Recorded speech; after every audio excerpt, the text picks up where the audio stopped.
I'll be kicking this you under is, the table. see, wait, this is his speech here. This is mine. I'd like to call to order the regular scheduled Bedford County School Board meeting for today, March 14th. Ms. Johnson, if you would call roll. Mr. Hill, Here. Mr. Daniels, Here. Mr. Holbrook, Dr. Hubach, Here. Mr. Knight, Here. Mr. Nelms, Mrs. Purvis. Here. Mr. Chairman, you have a quorum present. Thank you. Do I have a motion to approve the agenda for March 14th? So move. I have a motion by Mr. Daniels and a second by Dr. Hubach. I wanted to make it, sorry, I guess it was too quick. I wanted to make an amendment to that. All right, so any discussion? You had I wanted to make an amendment for the policies, that we go ahead and approve the policy regarding, or not approve, but vote on the policy regarding the, redistrict, or, requesting different districts. do you have a See. policy number that you're? I'm sorry, I was not ready to answer that real quick. Let's look at that.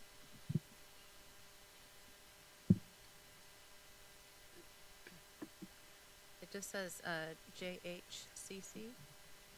So JH. No, wait, sorry.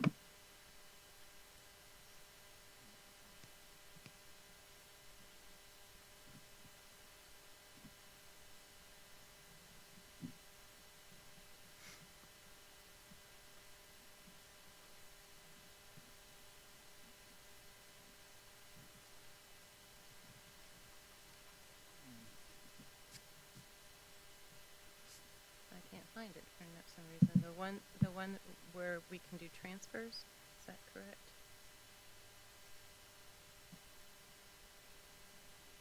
I'm looking in the wrong place. Mr. Chairman, Yes. are we searching for a particular policy on student transfers? Sorry, I was Waiting for looking- Ms. That's- Purvis to tell me. I was looking Policy at the wrong, JCD is student transfers, if that's what we're looking for.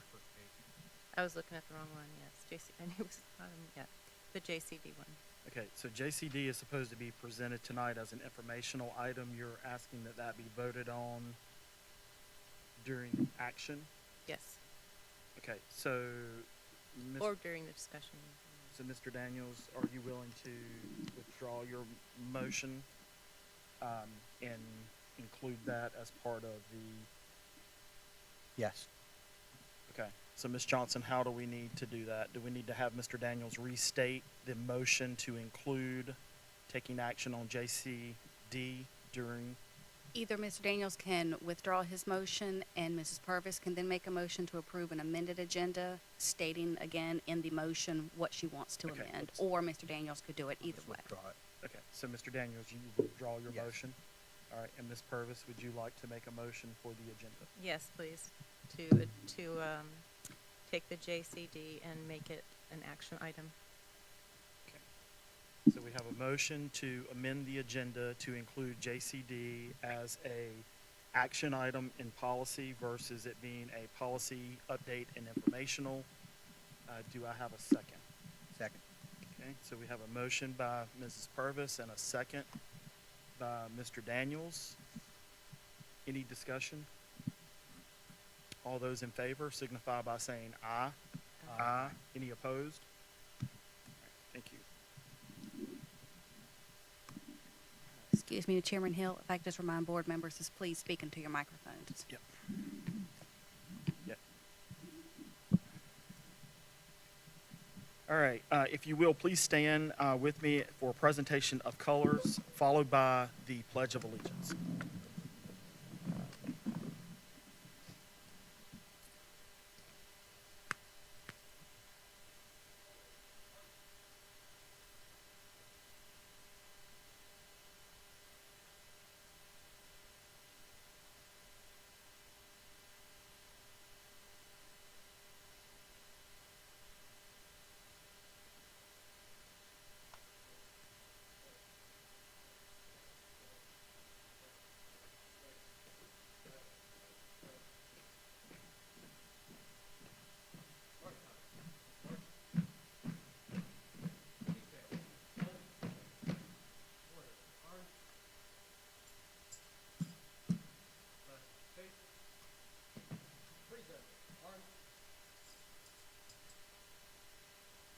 pledge allegiance to the flag of the United States of America and to the republic for which it stands, one nation, under God, indivisible, with liberty and justice for all.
Thank you.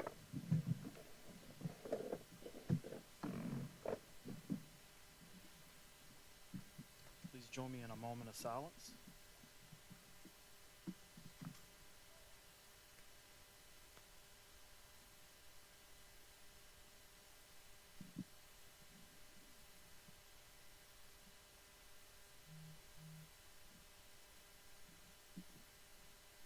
Thank you.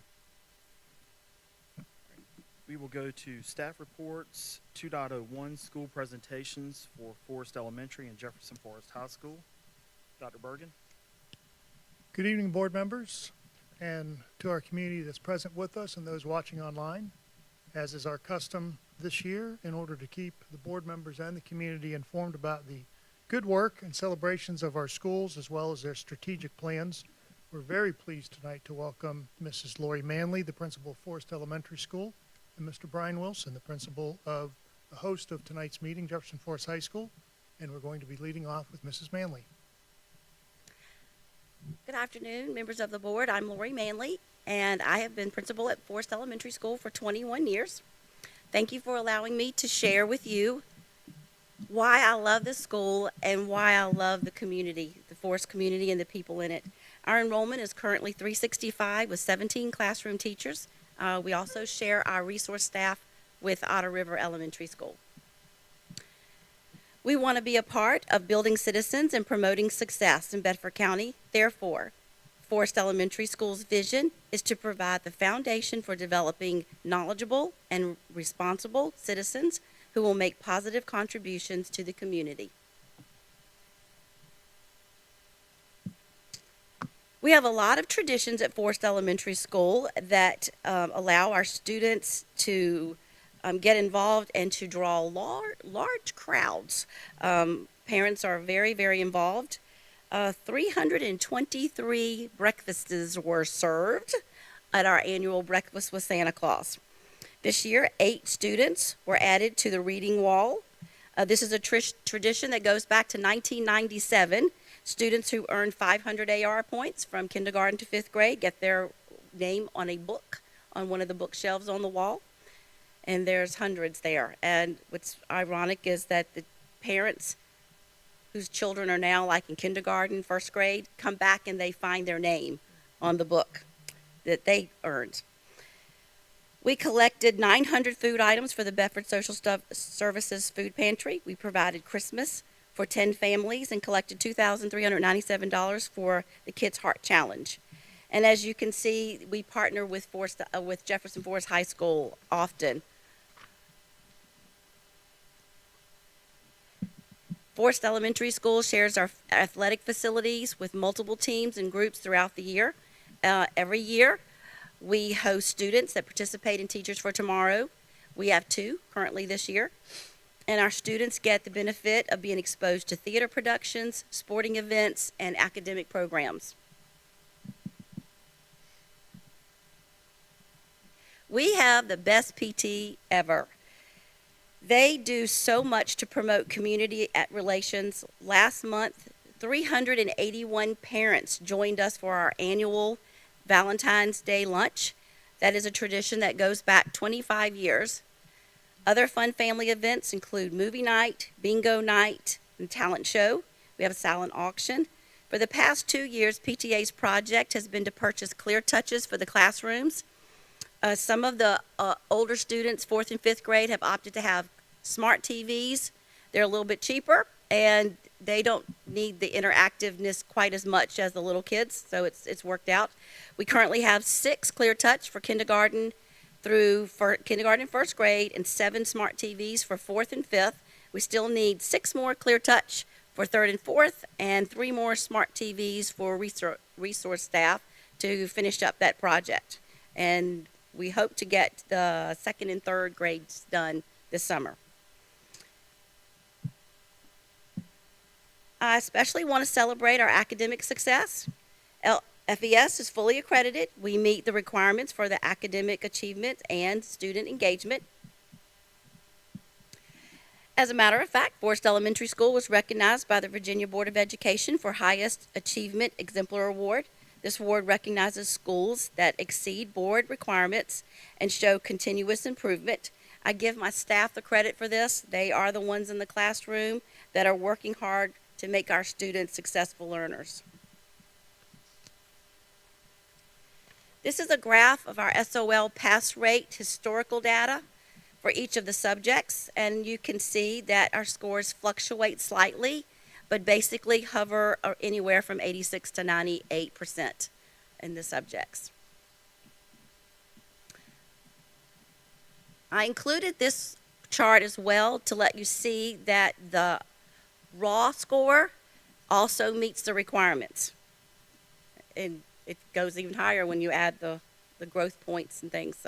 But I want you also to know that we closely monitor our subgroups, and all students in our building are provided with remediation with skill deficits that they may have throughout the school year.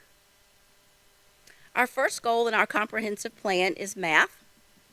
Students will increase or maintain 85% pass rate on Virginia Standards of Learning test, as well as our VKRP and IXL diagnostics.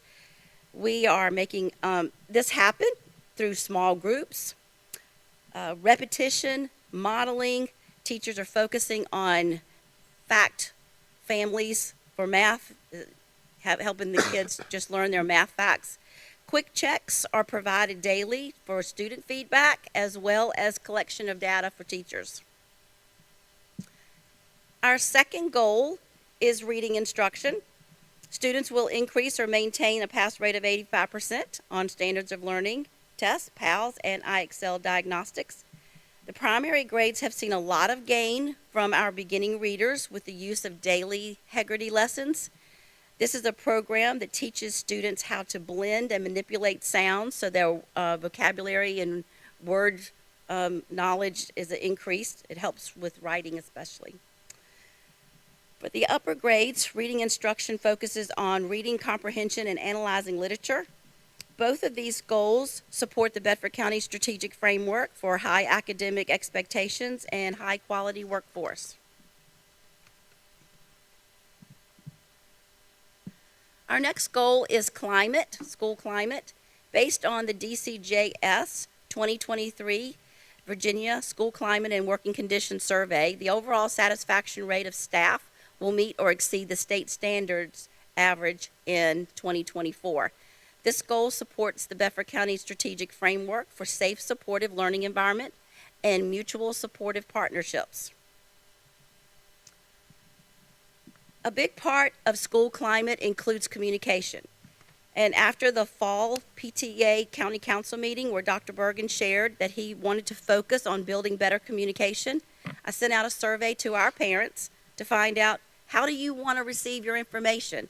And it was lots of options given, and our number one is school-wide emails, followed by Dojo, Class Dojo. Parents really like that because it's pretty much immediate information that they can get.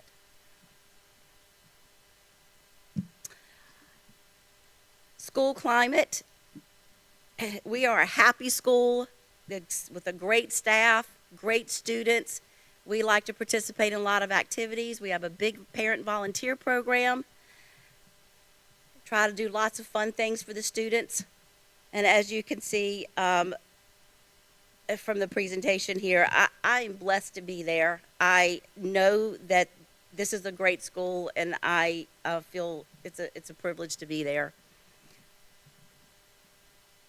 Does anyone have any questions for me? Questions? I have a few comments. Sure. Number one, congratulations on your high level of academic achievement. I think that's great. Thank you. And it does not go unnoticed that you also have a high level of parental participation, right? Yes, yes, we do. Do you know what the percentage of parents are that participate with your students, like in just PTA participation or some other level? I'm hazard to guess that it's probably around 80%. It's very high. I don't have an exact number. I think Prior to COVID, we, in any given day or week, would have 75 or more parents in and out of the building. They did our copying and our, they wrote bus passes, and, you know, they met with kids in little small groups to listen to them read and helped get supplies ready for art projects. We had them doing everything. And then after COVID, it took a while for them to come back. I don't know what kept them out, but I guess that routine of just not being in the building. But now they're starting to trickle in. We have a library helper that comes every day. We have an art helper that comes every day, as well as a huge PTA. Tomorrow, we're getting ready to have one of our little schoolhouse rock, where the kids stay after school. We set up the Wii in the gym, and they dance. Then we have cupcakes in the cafeteria, and we relay races in the hall, and then they rotate around, and it's a fun PTA activity. Big participation. So we either need to put something in the water that you guys are drinking, or have you go around and give lessons to the other schools, so that it's the parents. You know, that interactiveness is directly linked to the high scores, and I applaud that. Well, thank you. I really do. We have seen a trickle down in parent involvement during the school day.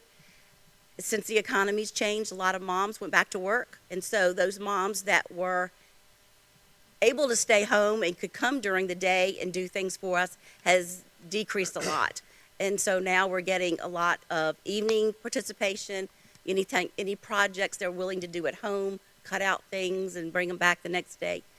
We do have a watchdog program, and about 3 days a week we have a watchdog that comes and spends the day with us.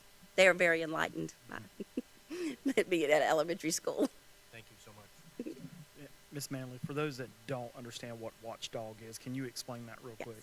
Watchdog is a national program for dads, and it's a program where they come and they spend the whole day at school, and they are our volunteer. They help with kids getting off the bus, and they do a lunch duty, but they get to also sit down and eat lunch with their own child.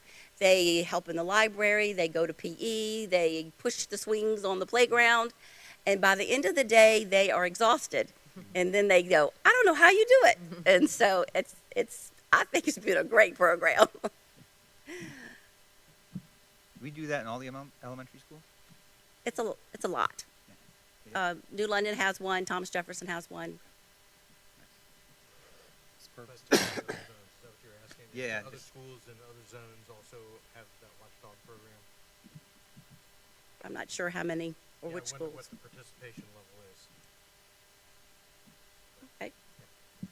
Do a little survey and find out. I just want to thank you for all your work. I've taught elementary, and it's a lot of work, and I love the kids, and it's so much fun. But all of those activities are a Yes. lot. I have a question for Dr. Bergen. If you were saying that the Watchdog program is there, how much participation? I know we have some schools that don't have as much participation with parents. Can that be improved based on what Ms. Manley is doing, can we encourage that to be done more across the board? Sure. Watchdogs has been around for a long time, so schools are familiar with it, and schools that are not, we certainly can make that suggestion, and we'll follow up with y'all and let you know which schools have it in place already. Well, and not even just Watchdog, but she's got all kinds of activities after school and other PTA things. I know there's probably different elementary schools have different demographics, right? So we want to try to encourage as much of the participation because it is key to success in their academics. So is there a way that we as a board can encourage that, or you as an administrator, Dr. Bergen, can encourage that more, and maybe even have some workshops or something that Ms. Manley could set up to help with that, maybe in personal development in August? Is that something that's in the book? Absolutely. Mrs. Manley referenced a parent advisory group that I meet with regularly, and I can certainly share those suggestions with our parent advisory because that represents all of our schools. That would be awesome. Thank you. Any other questions for Ms. Manley? Thank you so much. Thank you.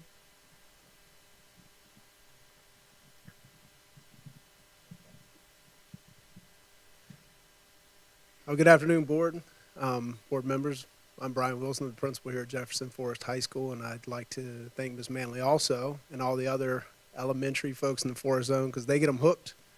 They get parents involved, and they never stop being involved, right? And so we reap the benefits of that even at the high school level. And so to start the presentation tonight, you know, I was really pondering what to celebrate, right? Because in all honesty, there's a lot we could spend time celebrating. You guys do a great job of recognizing a lot of folks throughout the school year. So I went to the students, in particular, Mr. Newton's 5th period media technology class. And I said, guys, what's great about Jefferson Forest? What do we want to share? And one young lady, and she says, you know what's great here is there's something for everyone. And I said, that's it. Awesome. So now what does that look like, right? And so they started talking, and they made us a promo video. So I wanted to show you what the kids think is great about Jefferson Forest High School to start the presentation tonight.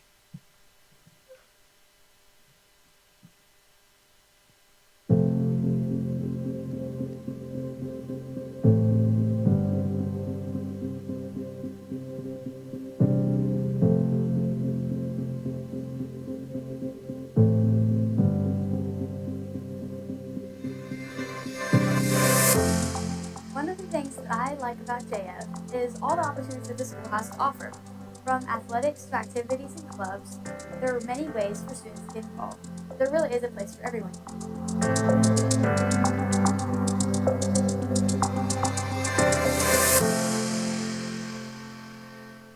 Jefferson Forest has been a great experience for me. It's allowed me to develop my personal passions as well as prepare me for my future career plans. I really enjoy the variety of courses that JF has to offer, from standard to full enrollment to AP to even electives. It gives everyone a chance to explore something that fits them and their interests. I also think that the community involvement here is spectacular. Whether it's the service projects that students are doing or sponsorships for community members, it creates a supportive environment for everyone.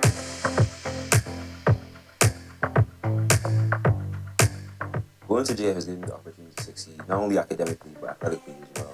It's given me the opportunity to partner with organizations outside of the school to give back to the community.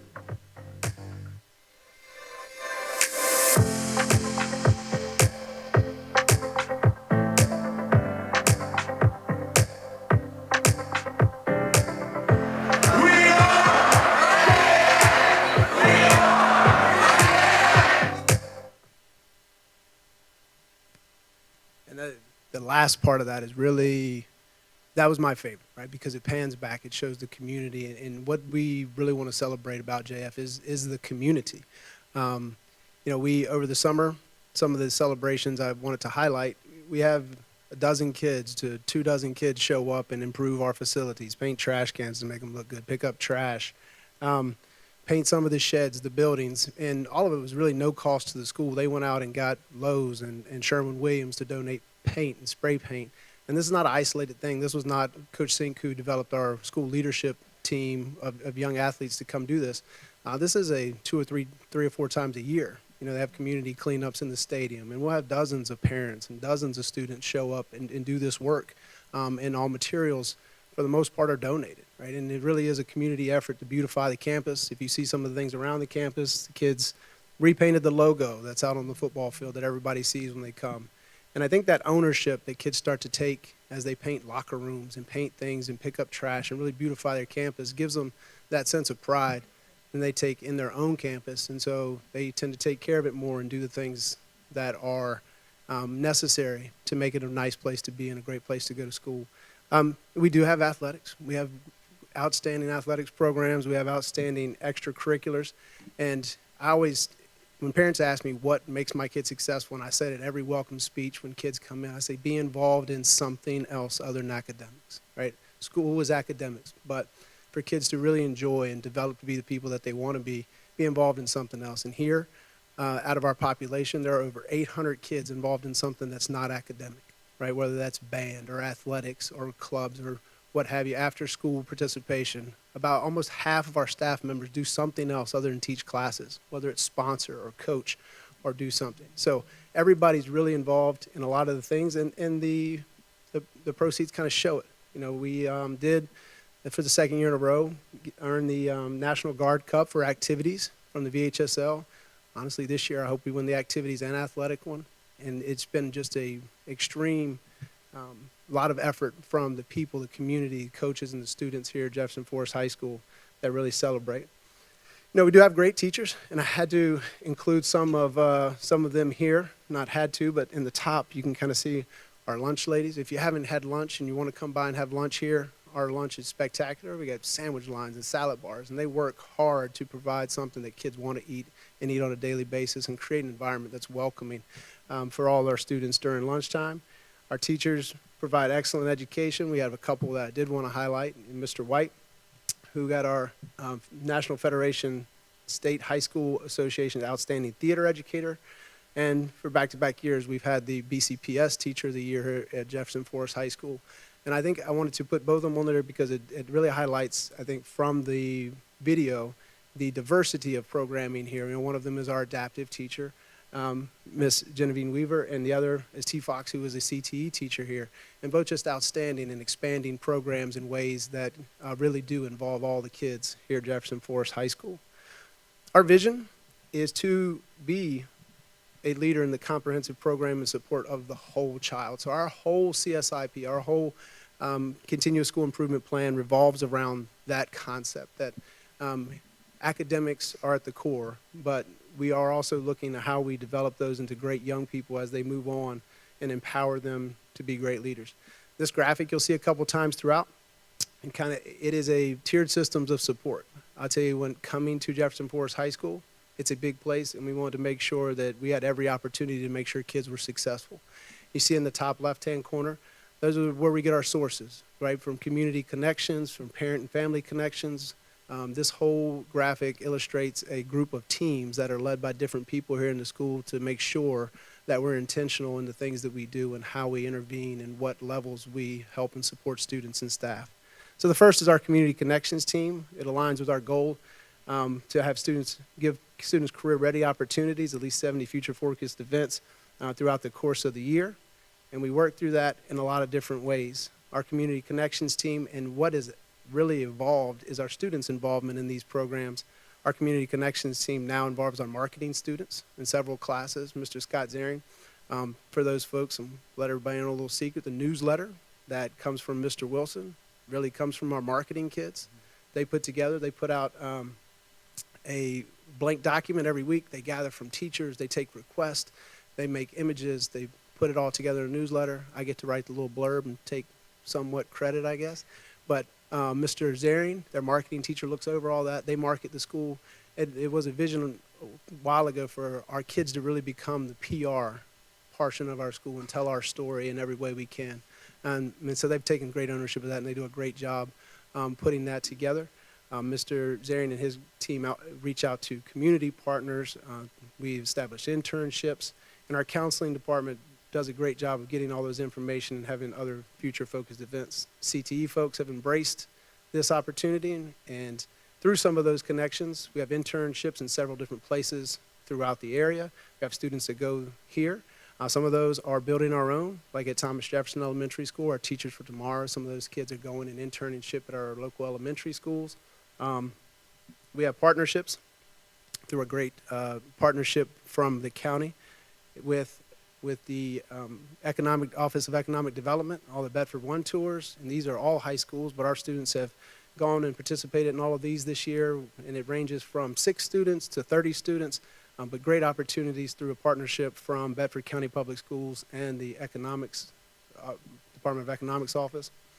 In the first semester, we had over 15 universities come visit the school, and these were open to all students, anybody that wanted to come talk to any of these universities. Again, attendance ranged from 4 or 5 to 35, depending on how popular the university may be, but these were open to all students who wanted to sign up. Other academic opportunities and information we put out for STEM and GovSchool, CVCC, Bedford programs, and different campuses. Our counseling department does a great job of promoting scholarship opportunities. There are over 43 different scholarship opportunities, and on any given year, our students, at least one, sign up and apply for all of these scholarships. There are some that have some specific criteria. We may miss one a year or two, but our counseling department does an excellent job of promoting that and helping these kids if college is their pathway. If not, there are other opportunities that come around. Our local, military, armed forces visit our campus and have information for students that want to pursue that path. There are 54 clubs that we do on Club Day that promote things like leadership and entrepreneurism or even oceanography. One of our teachers got several grants, and we have these huge saltwater tanks with fish in them that are absolutely awesome that kids really have been drawn to and help. And that was all done by a teacher getting together, putting together the work, and getting grant money to make that happen. College prep or advanced acting, several different clubs on every club a day.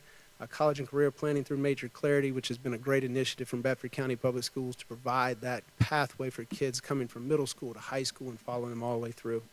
One of the bigger advancements and stretches I think we've made in the last 2 years is our CTE department, taking over some of these service projects and really giving kids those workplace skills and experiences. The promotional video you saw is all kids. Kids and Mr. Newton put that together. They've done promotional videos for other teams, other sports teams. We're looking for work from the county, right? After our presentation, I think we're looking to make a video for substitute bus drivers and putting those kids to work and taking requests and then producing a product that in a real job market would be something that was profitable. They've done Cavalier podcasts where they've interviewed folks. Like I said, our marketing young people have promoted tournaments outside for fundraisers. They've developed all of those. Engineering, technical drawing. Anywhere around the county, you may see some product that these kids have designed and built, whether it's bridges or chairs or sheds or picnic tables. The display cases in our own school were built by students here. So a lot of the kids taking ownership and using the skills that they learned to produce products.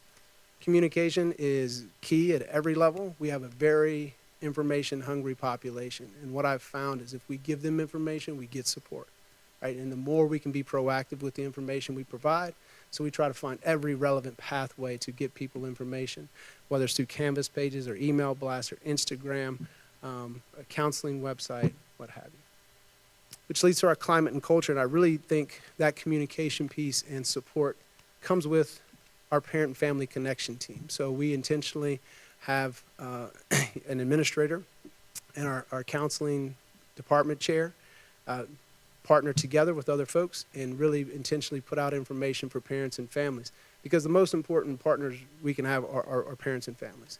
And we keep them informed, they support us, they partner with us, and are super supportive anytime they know what's going on. So it's always been the question, and anybody who has kids in school or ever has, how is school today? Right? And the answer is always fine, right? Or it was okay.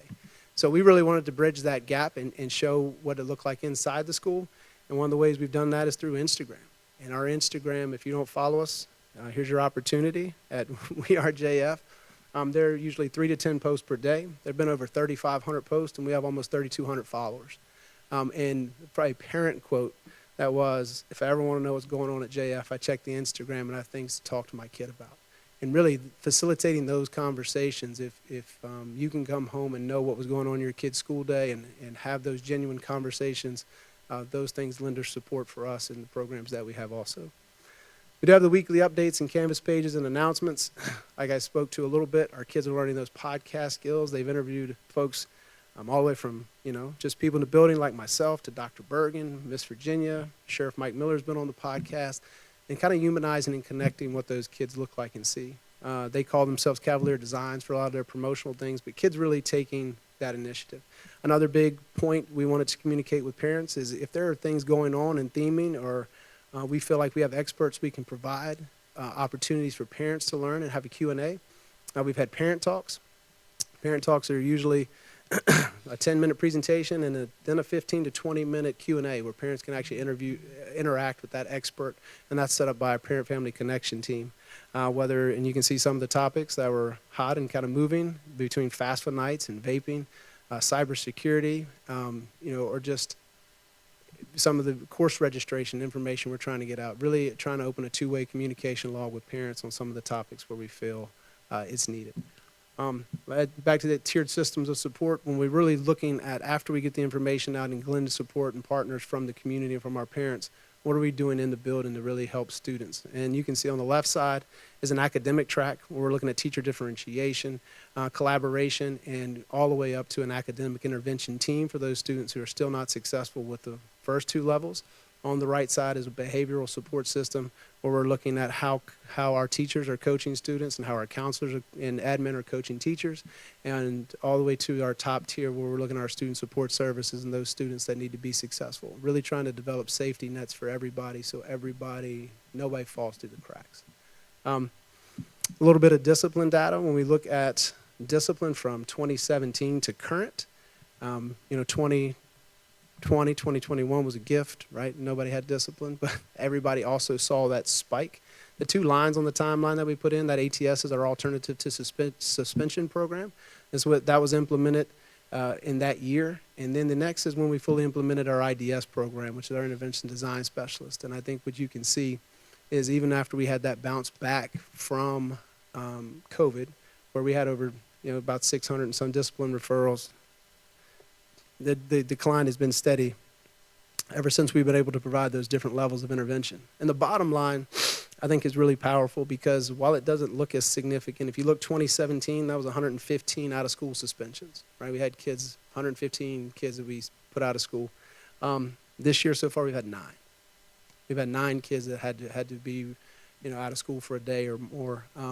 And all that credit really goes to the teams that are developed to make sure we're supporting kids along the way, and when they get to that next level, having the resources to do that. And so with the county's support and the board's support of having those folks in our buildings and those programs available, we've really been able to keep kids in school and keep them on track.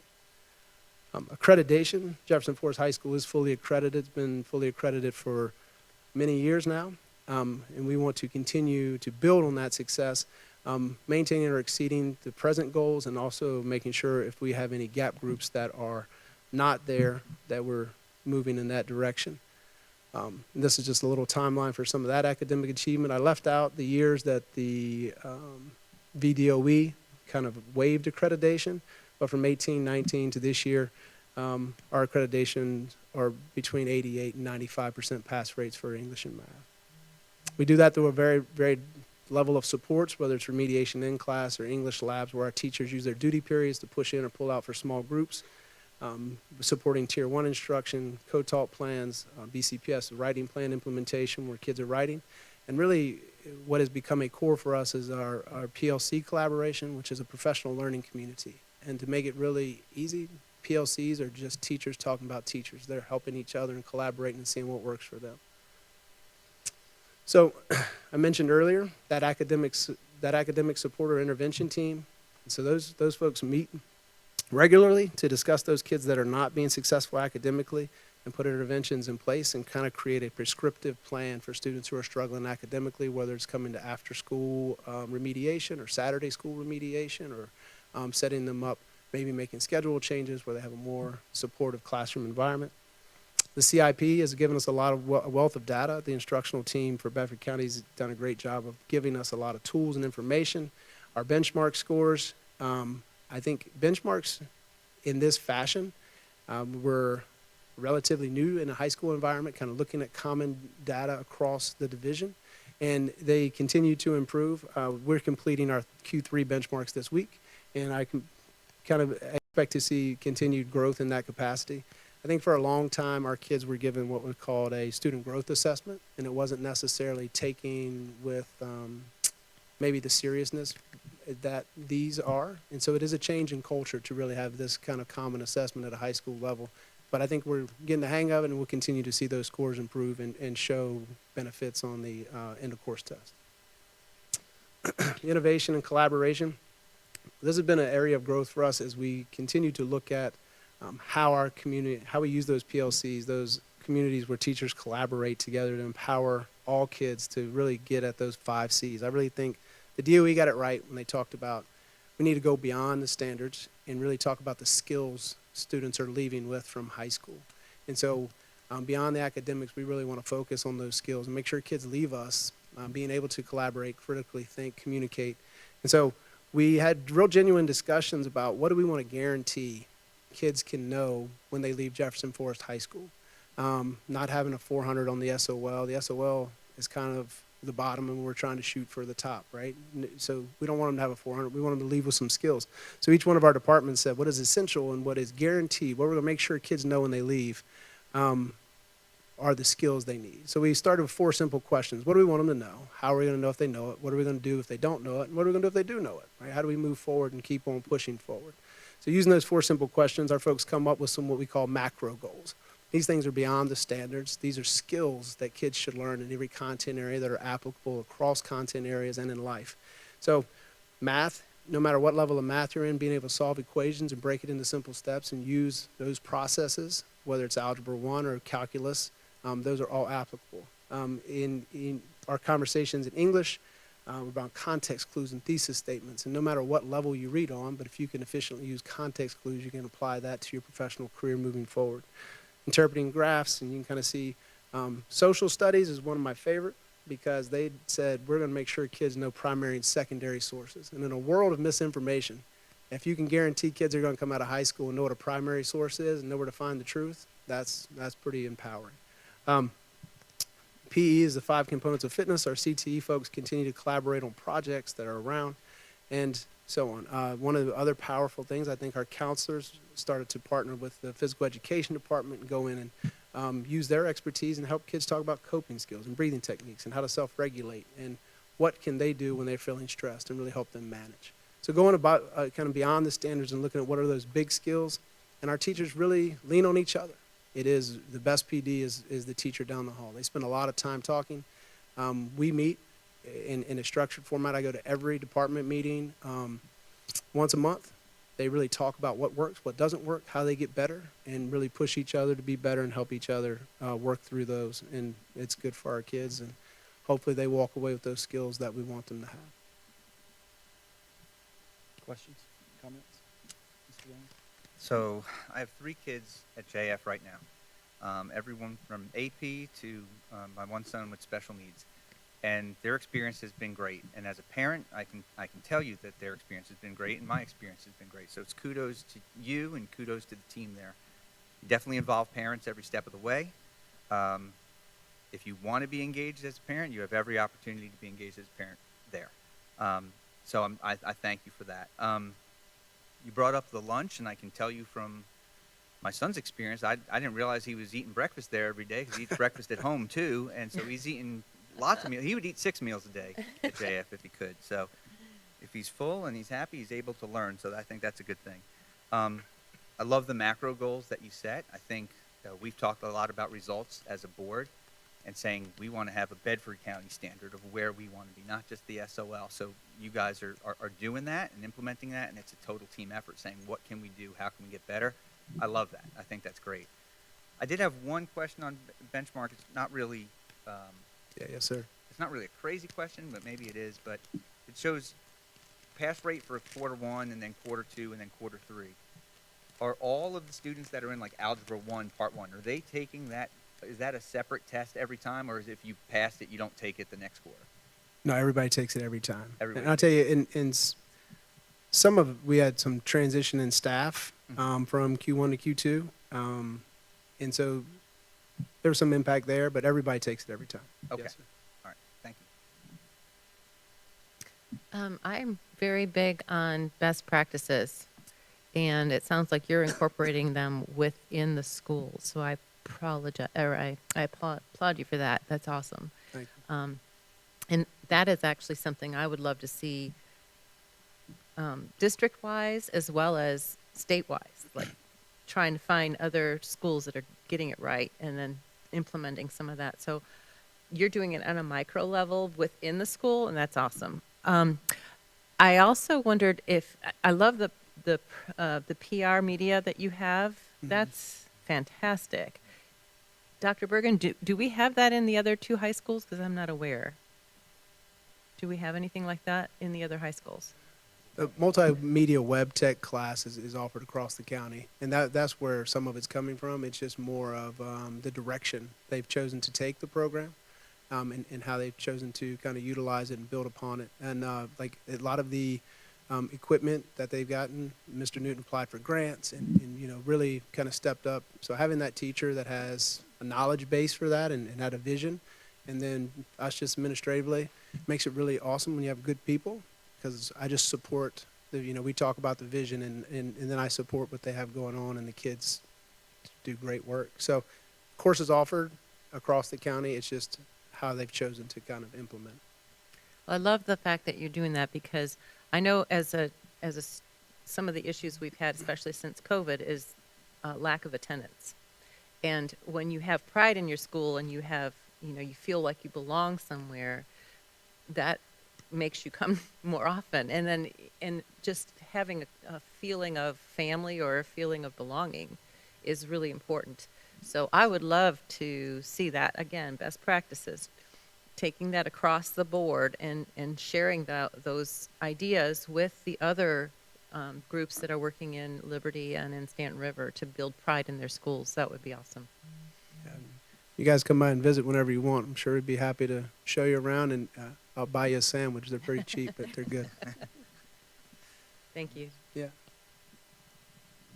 Hey, I also like the macro goals portion of the presentation. I think that's great. As a father of a high school student and a middle school student, I try to be social media savvy. I'm not, but I try to be. And I see there's a lot of posts going around about things I learned in school versus things I wish I would have learned, right? Or I wish I was learning. And there's one that I see often. It's talking about taxes, right? So that got me thinking when I saw this list of goals here. I think this is great, and I would just maybe recommend, and this is not just to you, but I think for all schools, would be a survey, if you will, to find out what are students not understanding that they would like to learn more about. That's somewhat extracurricular, but things like taxes, right? Like I took some economics classes in school, but I didn't really learn how to apply that to my everyday life, like how to pay taxes and how taxes work, at a local level, at a state level, at the federal level. It's all different, right? And I just think that, kind of taking your goals here and making, a student version of that may be something that would be really, really beneficial to all high schools, so they can start to learn some things that gets them ready for, when they write that first check. I think that's a great idea. Yeah. Yes, sir. I also wanted to say that getting in the community and doing all these projects, that's fantastic, because unfortunately the mentality has been, the trajectory has been entitlement, and everybody does stuff for me and nobody does, there's not an encouragement to do stuff for other people. And I think that's really awesome that you guys have incorporated that. In fact, I spoke to one of the elementary schools that needed some paint. I'm like, get your art teacher, get the kids in here and do it. That kind of motivation. It makes them feel like they belong again, and it also gives them pride in their work and say, hey, yeah, I did that 20 years ago. or whatever. Hopefully they'll paint again before then. Yeah. Do you know what I'm saying? That's awesome. Yes, That's ma'am. great. Well, I've been a Cavalier since 2015, and my last kid graduated last year, but I don't plan on leaving JF Community because it's a special place. So I say congratulations to you. One thing that I do ask, you talked about the ATS and the IDS, Yes, sir. and I know you had a vision for that before we rolled out the big IDS plan for all of the county. So can you talk about what you did with what you had and how you changed it with your FTE and what it's grown into today? Yeah, yes, sir. So when I first became principal at Jefferson Forest High School, we had flexible staffing. And so flexible staffing meant you could kind of allocate staffing where you needed it for your community. And to be honest, here at Jefferson Forest, like things like therapeutic day treatment were not something that a lot of folks would qualify for. So when we started looking and doing like a needs-based assessment or of what the school needed to help support students, that was one of the areas of need. We need somebody that can work with a student population that is that 1%, right? And so the county graciously at that time allowed us to hire a gentleman who's still with us, who had done that type of work in the past, and we created that alternatives to suspension programs. We had an ATS coordinator, and we had that gentleman who is now an IDS worker in our school, and they worked with those students in transition plans, and we were able to keep a lot of those students in school and facilitate transition plans for those students to go back to the classroom. And that work was being done in other parts of the county. I know Dr. Cornett had a similar ATS program, and then it just evolved, and Ms. Robertson and some other folks started to brought to you the board, the IDS concept, and it spread across all the secondary schools. And I think it's really helped a lot of kids stay in school and helped a lot of kids transition when maybe historically that option wasn't available. So we were able to do a little bit of it then, and having more people and more resources to do that kind of work is obviously beneficial. Gotcha. Thank you. Any other questions or comments? All right, thank you. Thank you.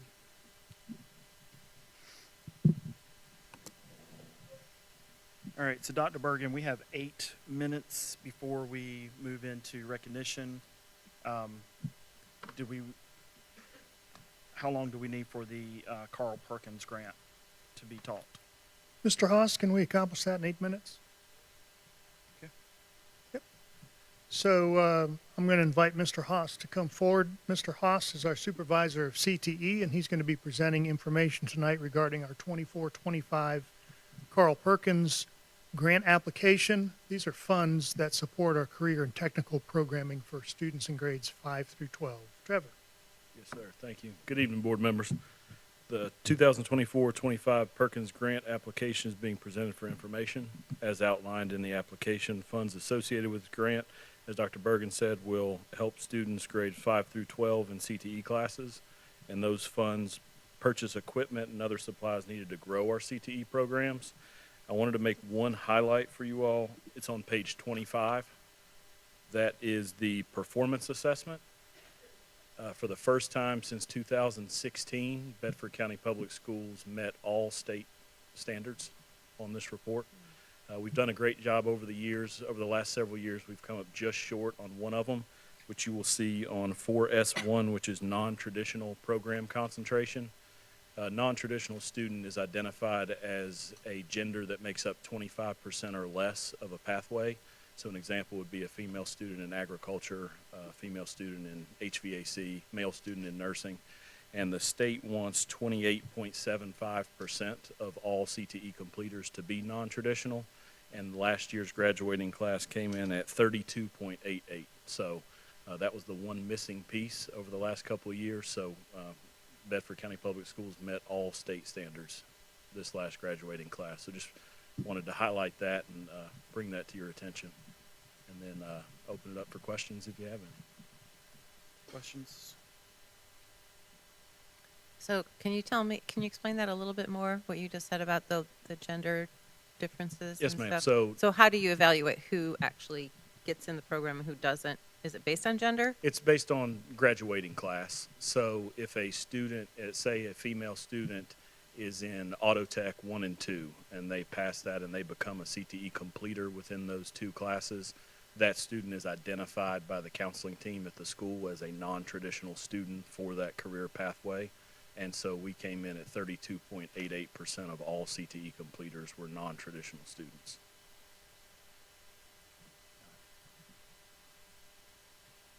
Any other questions, comments?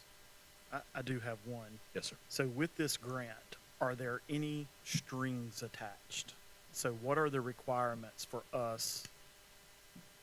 This is a grant that's given to all divisions by the state. Okay. And the better we do on our state standards makes us eligible for more funding. It's not guaranteed, but it makes us eligible for more funding. So this is something that's given to all divisions across the state to help with CTE programs, to help Strictly sustain for and grow. CTE, and there's no strings attached, so we have to do certain things. It's just based on results. Yes, sir. Okay, thank you. Any other questions, comments? All right, thank you, sir. All right, thank you all.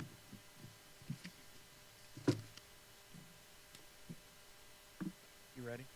Okay. All right, we'll go into recognition of students and staff. All right. Mr. Chairman, Vice Chair, and Dr. Bergen, will you please come forward to greet our students and staff?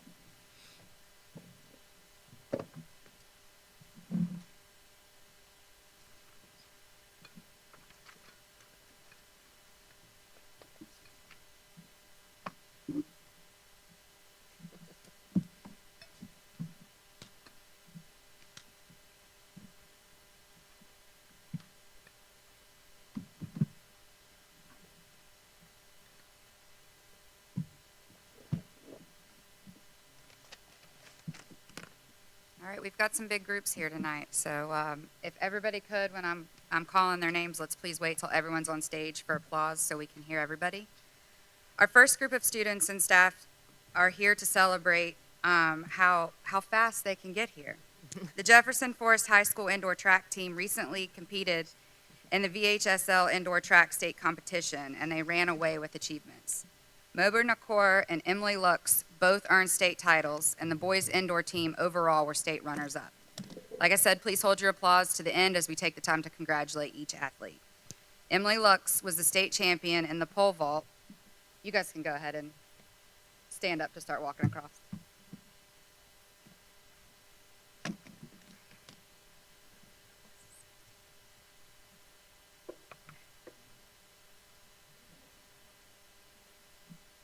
We have Mobu Nakor is a state champion in triple jump and high jump.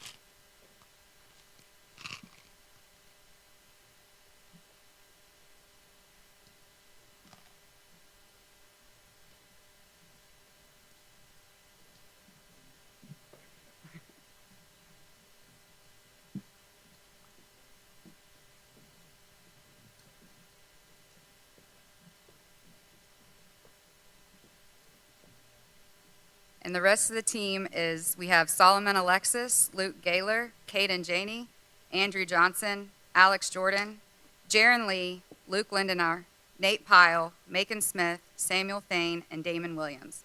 And their great coaches, Miss Ebony Foster and Jonathan Taylor.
Our second group of students that are being recognized are the winners of our Virginia State Hoop Shoot. The State of Virginia Elks Hoop Shoot has been a free throw program for over 50 years for youth ages 8 through 13. Bedford County had many students participate in this competition, with 3 of them making their way to the Central Region Finals, where they competed against students from North Carolina, Virginia, Maryland, Delaware, D.C., and West Virginia. So please join me first in welcoming, and maybe just a second so he doesn't have to fight the track team. All right, Brantley Cottrell from Montville Elementary School to the stage.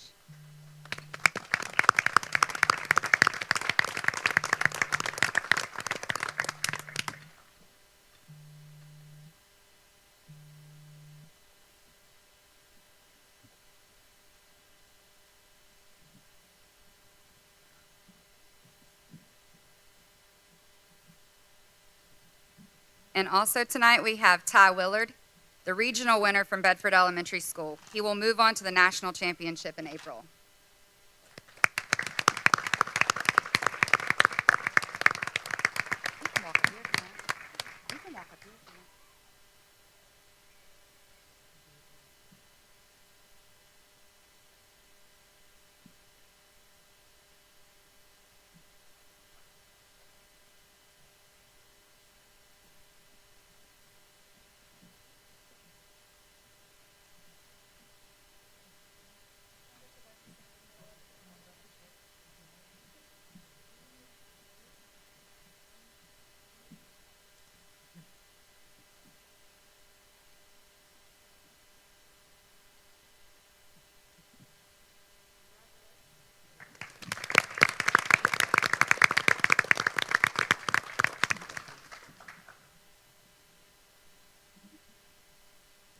Our next student that's being recognized is the Bedford County District-wide Spelling Bee winner.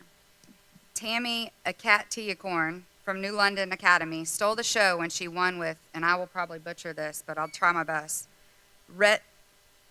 Retinus pigmentosa. While I can't say it, she definitely spelled it. There was tough competition that day, but Tammy was confident in her spelling and it showed. Please join me in congratulating Tammy for her hard work.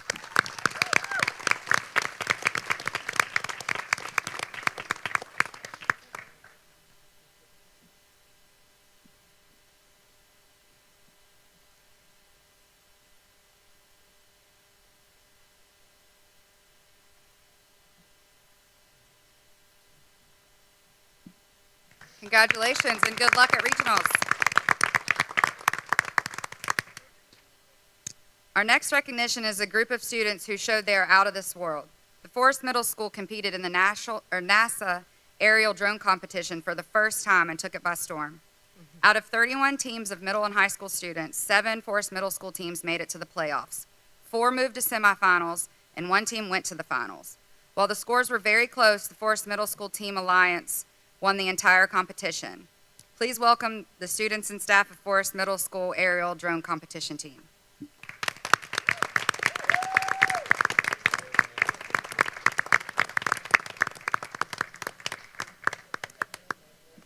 And also a thank you to the 100+ friends and family that went all the way down there to support the team.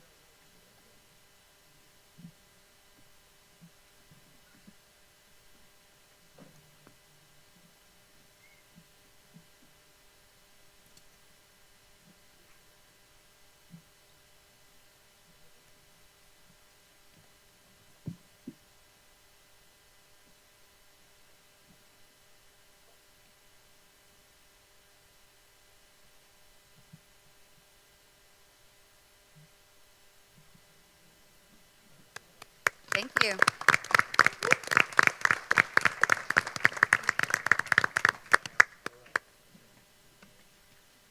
All right, our last recognition of the evening goes to Jefferson Forest Swim and Dive Team. Recently, they competed in the Class 4A VHSL state competition. Overall, the boys team clinched runner-up, the 200 free relay team and the 400 free relay team, as well as Max Schoenfelder, all brought home state champion titles. In addition to that great achievement, many other titles and new records were brought back to Bedford County. Please welcome these students and staff who are a part of this success. Hey, can you guys, okay. As I've mentioned previously, please wait till the athletes are on stage before applause. We have Jack Mills, state champion in the 200 free and 100 butterfly event. He was also set a new VHSL state record in the 200 free. We have Max Schoenfelder, who was runner-up in the 100 breaststroke, also a member of the first place 200 and 400 free relay team. Hudson Rice, who was a member of the 400 free relay first place team. And we have Asher Barron.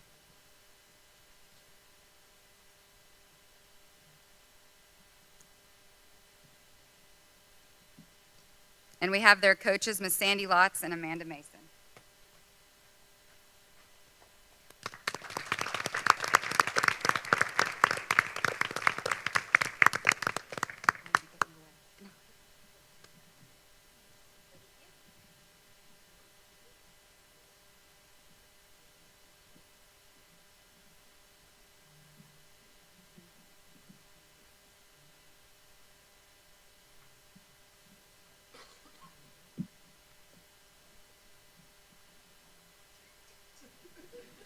Crouch down like you're on the block.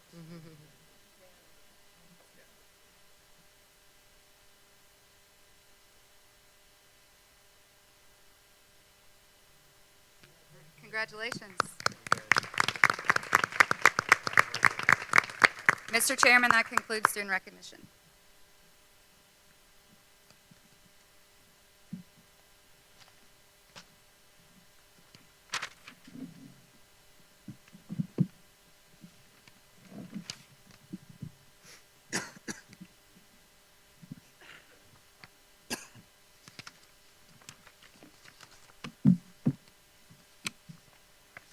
That takes us to public comment. Public comment portion of tonight's agenda is limited to 40 minutes. Speakers are asked to state their name and voting district. The school board is here to listen to your comments, but will not engage or respond to speakers during this 40-minute period. Please remember that this is a public meeting and that we expect all speakers to refrain from any foul, profane, abusive, or hateful language during the comments or any time while in attendance during this meeting.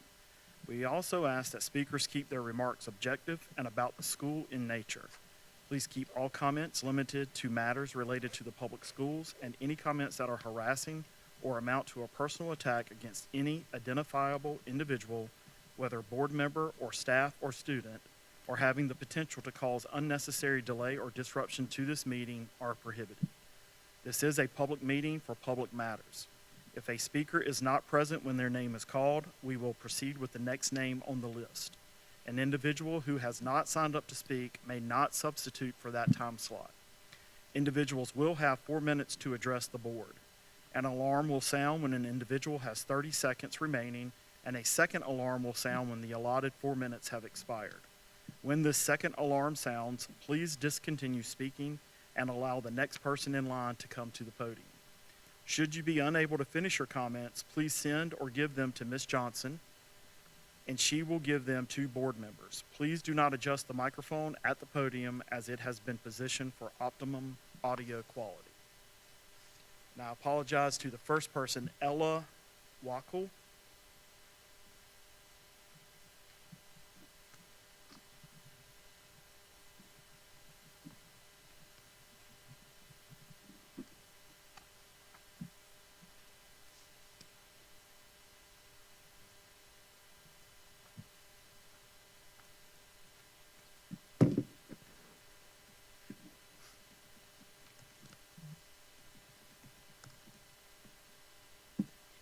Hello, my name is Ella Weichel. I'm in voting district 4. I'm a senior at Jefferson Forest High School, and I, along with 4 other students at JF, we are part of Odyssey of the Mind. To quickly summarize what OM is, it's a creative problem-solving extracurricular based around the creation of an original play where we create every single aspect of it, from the script and the characters to the prop, backdrops, and everything else. It's a very important part of our lives for each of us. I personally have been in Odyssey of the Mind for 12 years. We have made it to state competitions 6 times, and we've been to world competitions twice in the past 2 years. What we are here to ask for, and what my teammate Jack is about to speak about, is the chance for us to wear our honor cords at graduation. 4 of us will be walking the stage this year, and our last member will next year. With current Bedford County policy, us and members of other extracurriculars like ours, such as speech and debate, we will not be allowed to wear honor cords that are made for these activities. I find that this is inconsiderate to members of academic extracurriculars like us to not allow us to represent something that has been such a major part of our time in school for a single day at graduation. It might seem insignificant, I mean, what's one day out of thousands, but to us it's important. Students here have a short list of acceptable honor cords and similar decorations for graduation. We understand completely that it isn't acceptable for students to purchase other honor cords for clubs or sports or any other reason, but we are not simply buying honor cords from Amazon because we feel as if we deserve them. These cords are available from Odyssey of the Mind, which is an internationally recognized association with members from as far as Poland and Korea, and is a group that fosters creativity, teamwork, and learning more than anything that we can do in a classroom setting. Us and other members of academic extracurriculars, like speech and debate, we have accomplished things on regional, national, and global levels under the name of Jefferson Forest. And we believe that allowing us to wear our honor cord would show that our accomplishments are not unseen by the school. After all, it's only one day for you, but it means the world to us. Thank you. Jack Coleman.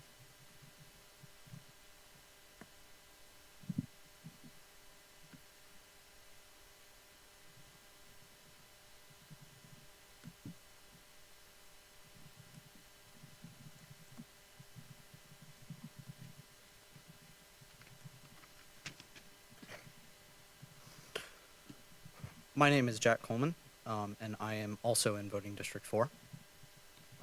I am also currently a senior at Jefferson Forest High School, and in just over 2 months' time, I will be graduating and taking my first steps towards becoming an independent adult.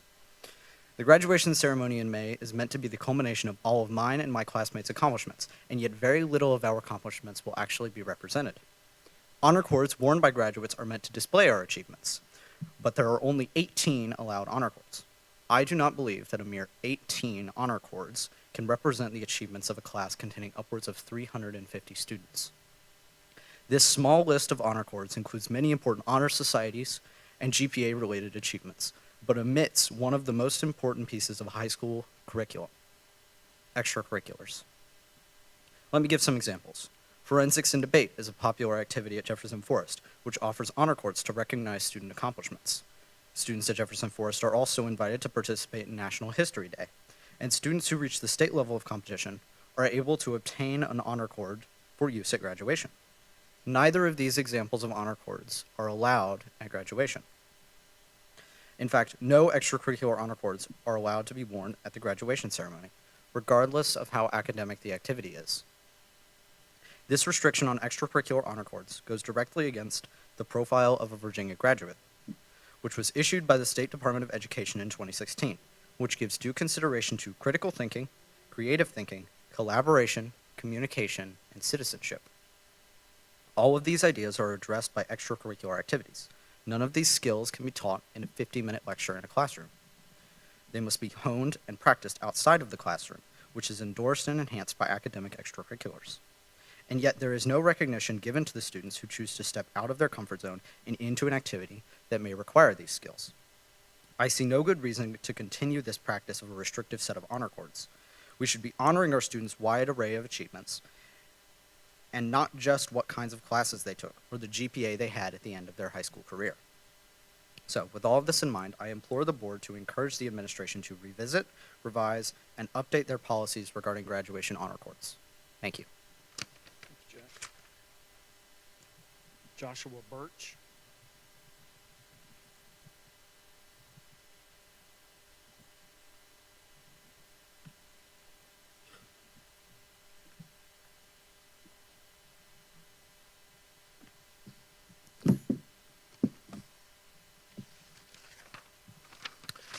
Good day. My name is Joshua Birch. I live up on Periville Road. Don't ask me to, don't know the exact number for the voting district for that, but it's just up the road here on Periville Road.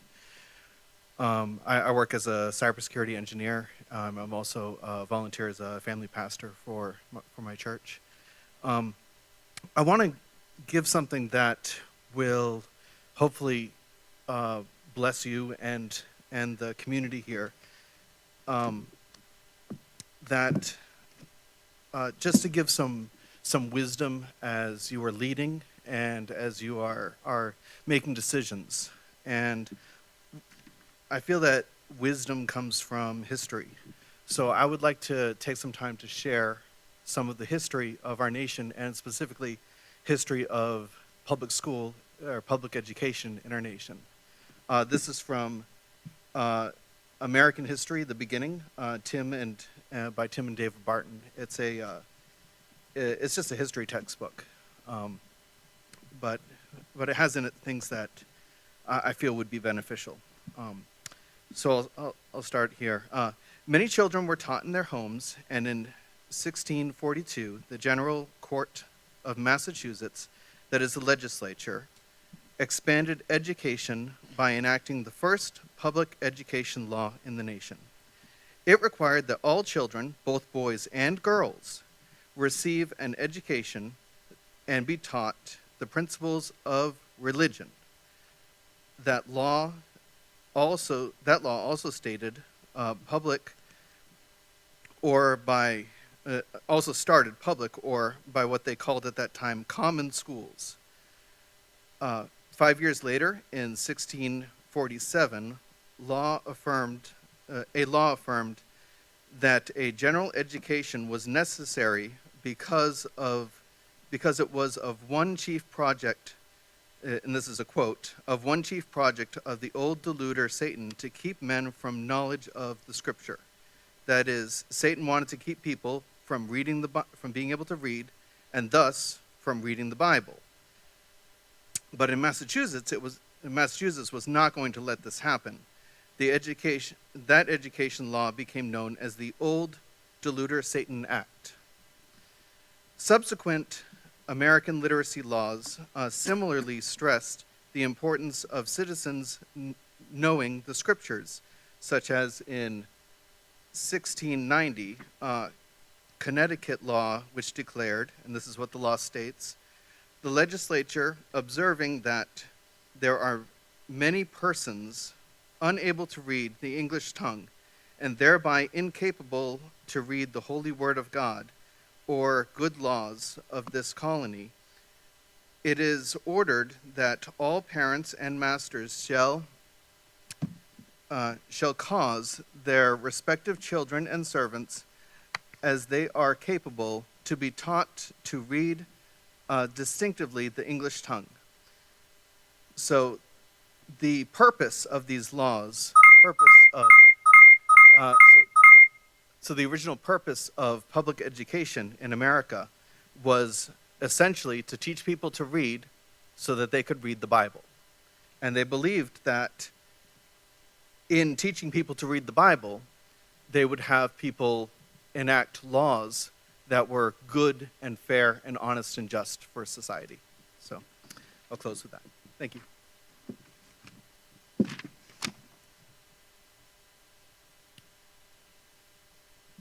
I apologize if I get your name wrong. Kay Golfi.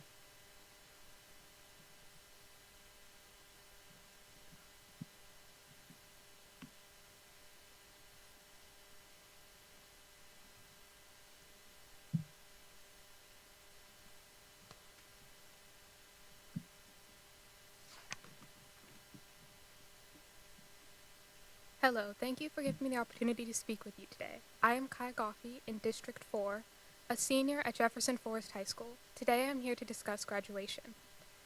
For some background, Kai is not my given name. I changed my name to Kai before my first year at JF, and my entire high school career I have gone by Kai.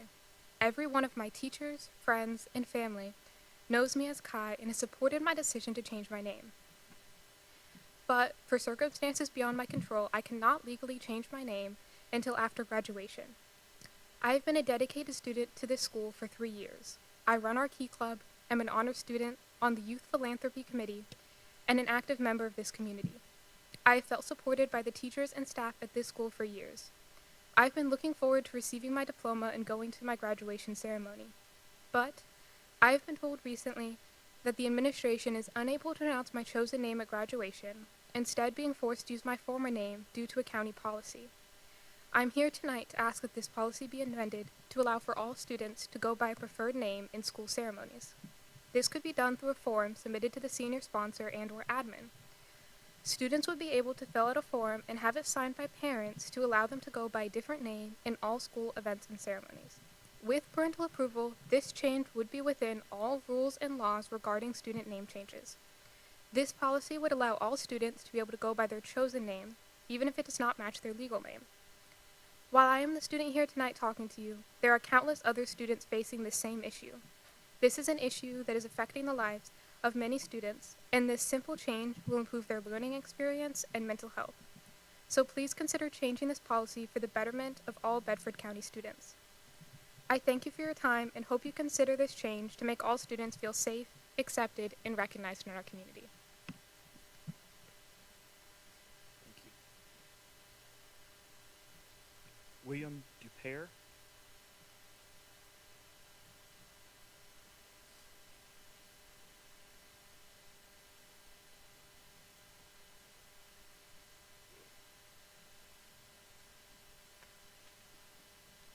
Good evening.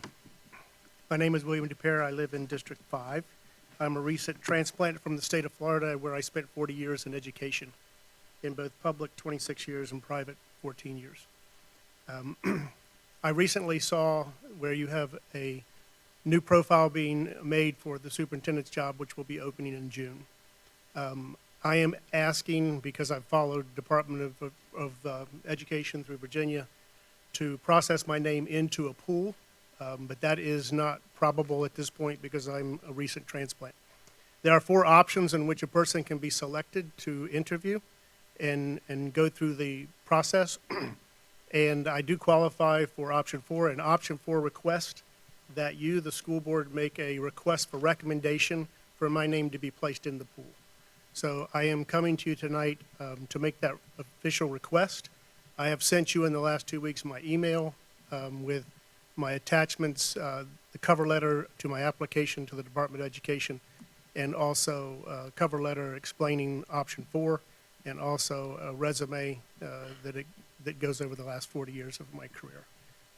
I would appreciate and consider, and do say that consider your request is very important. I would love to serve in any way I could in education and continue that process beyond 40 years. Thank you. Have a good day. Cindy Watson.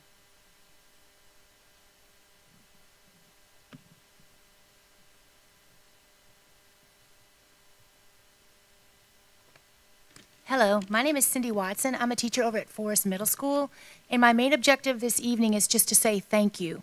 Because of your ability, Bedford County Public Schools, to let us try different things, we had the opportunity to do the drone competition team. We've never done this before.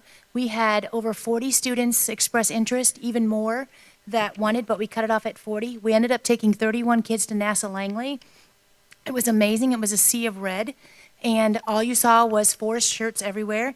And when the dust settled, Forest Middle School, we had won the Alliance. We will be going to Chattanooga, Tennessee in May to compete at a national level. So we're very excited about that. But the main thing is we are the only school west of Richmond that has a drone competition team. So what I'm trying to say is we need to help get the word out to other schools in Bedford County, other schools in the area, to start working with drones. Drones are everywhere. I had an opportunity to go to Houston in February, and I got to see the MQ-9 Reaper, which has a 66-foot wingspan on a drone. And the drones are our future. I've brought speakers into my classroom, both from the law enforcement and also from commercial, to show people this is what, opportunities you have that are with drones. But drones are just one of the things that we have. As Bedford County Public Schools, you give the teachers some good leeway on letting us do different things. And I just recently, last week, was able to go up on a zero-gravity flight. And I took 4 experiments that represented Bedford County Public Schools at 34,000 feet in the air on 30 parabolas. There's film of it everywhere. And just to show that our impact with Bedford County, when you allow teachers to just go out and really try and showcase what our kids can do, the possibilities are endless. Another thing we had the opportunity to do was back in January, we had 6 students from Forest Middle School who were actually on an ISS downlink with the International Space Station, speaking with the astronaut Laurel O'Hara. We had 6 students chosen to ask questions, and we had students whose answers were answered live on ISS, downlink from NASA, and we had grandparents in Nigeria able to see their precious little darlings on the NASA channel from Bedford County Schools. So I'm just trying to say is, for you to allow us to be able to do all this, our impact is just continuing to grow and grow and grow. I have a whole list of other things, and hopefully I'll get back to you, but my main objective is just to say thank you. I kind of think outside the box as a teacher, but there's a lot of Cindy Watsons out there, and we would just like for you to continue to allow us to be able to think outside the box and help as many kids learn as much as they can outside the box. Thank you. Amy Sneed.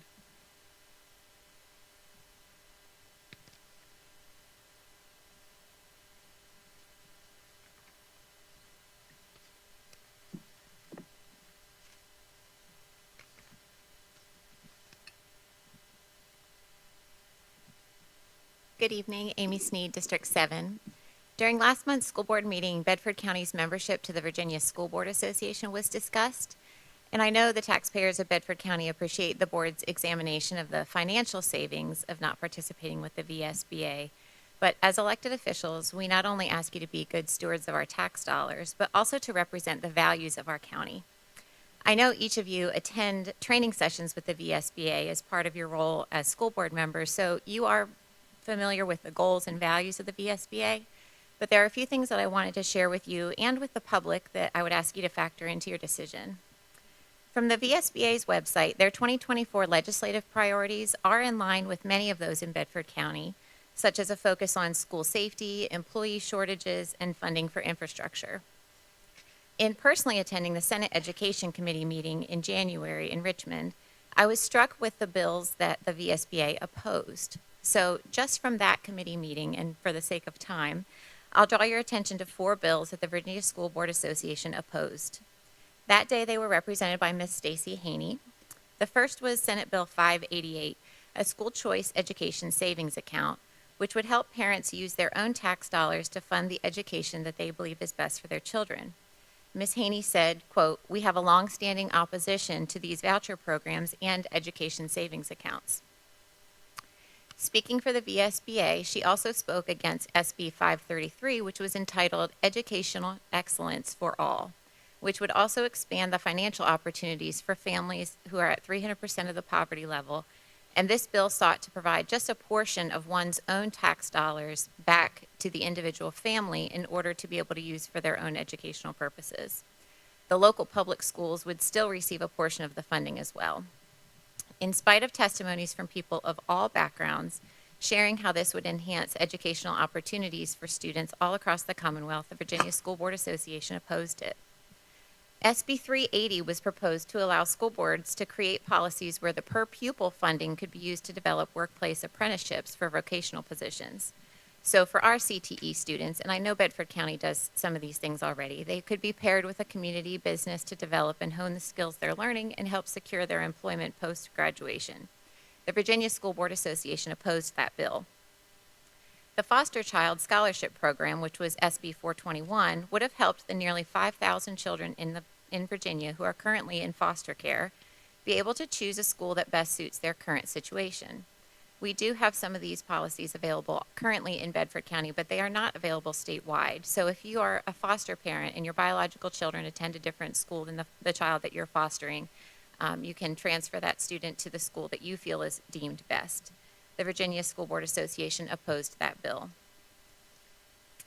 In a county with over 1,300 homeschool students, a growing number of children in foster care, and a very strong CTE program, I would ask the board to strongly consider these points when you determine whether or not to continue your membership to the Virginia School Board Association. Thank you. Okay, that completes the list that signed up before. We do have 3 available slots. Is there anyone who would like to speak during public comment?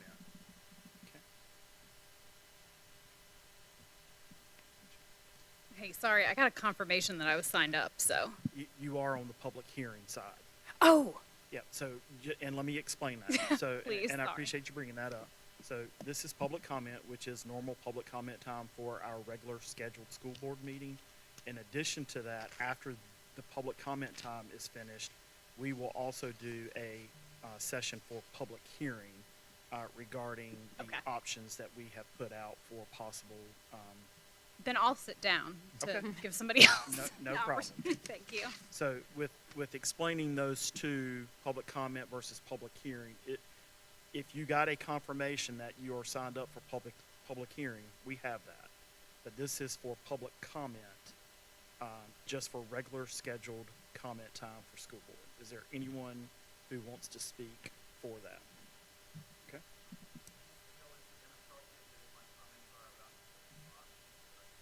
No. If you want to choose to speak during public comment time, but are you saying you're going to forego your public hearing time? Yes. Yep.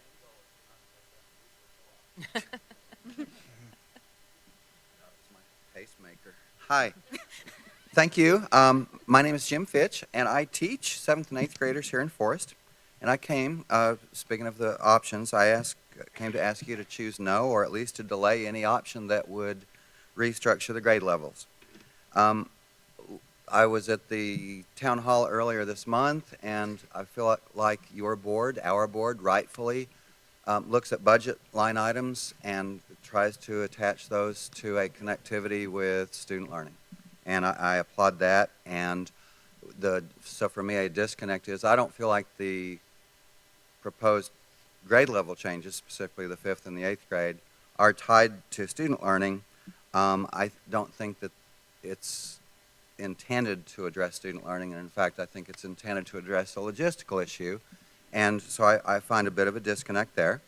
I think that logistical issue needs to be further studied and solved in other ways, mostly budgetary and county-wide efforts to improve our state of the way our educational system works. I would say that my anecdotal experience in the classroom, as well as student scores, shows that our current batch of students is beginning to recover back to what one might consider normal. I feel like they are still and have been certainly damaged, if you will, from the last few years with virtual and blended learning. It's nice to see them back to some semblance of normality. Given that, I would ask us to not subject them to something new and to topple where they are.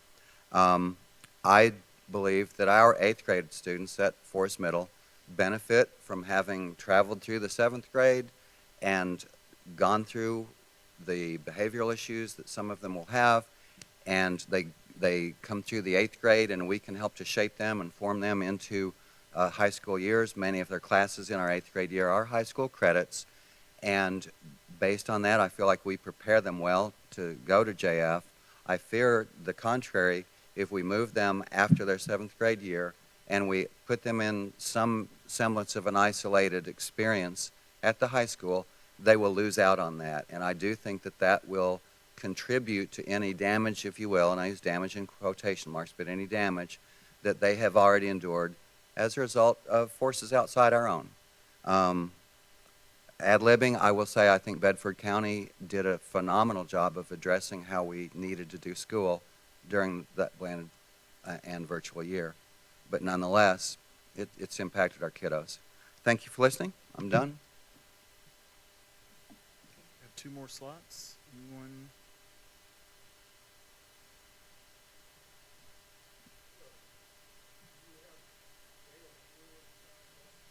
I do for public hearing.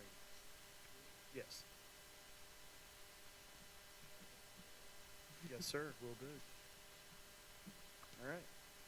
We will close out the public comment portion of tonight's meeting.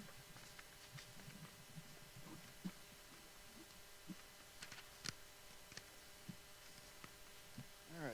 This portion of the meeting is designated for public comments regarding the efficiency options only and is limited to 60 minutes. Speakers are asked to state their name and voting district.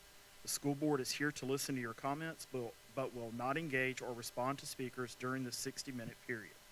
Please remember that this is a public meeting and that we expect all speakers to refrain from any foul, profane, abusive, or hateful language during their comments or any time while in attendance during this meeting. Any comments that are harassing or amount to a personal attack against any identifiable individual, whether board member or staff or student, or having the potential to cause unnecessary delay or disruption to this meeting are prohibited. If a speaker is not present when their name is called, we will proceed with the next name on the list.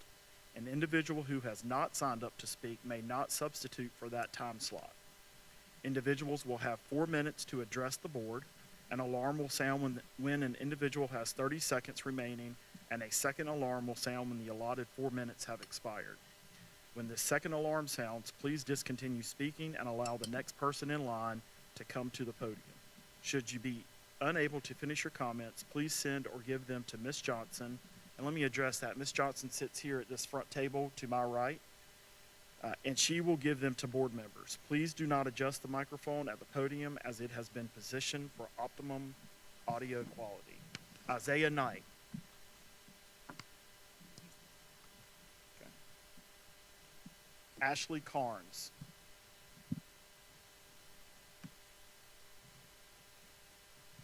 Ashley Carnes. Dina Jones.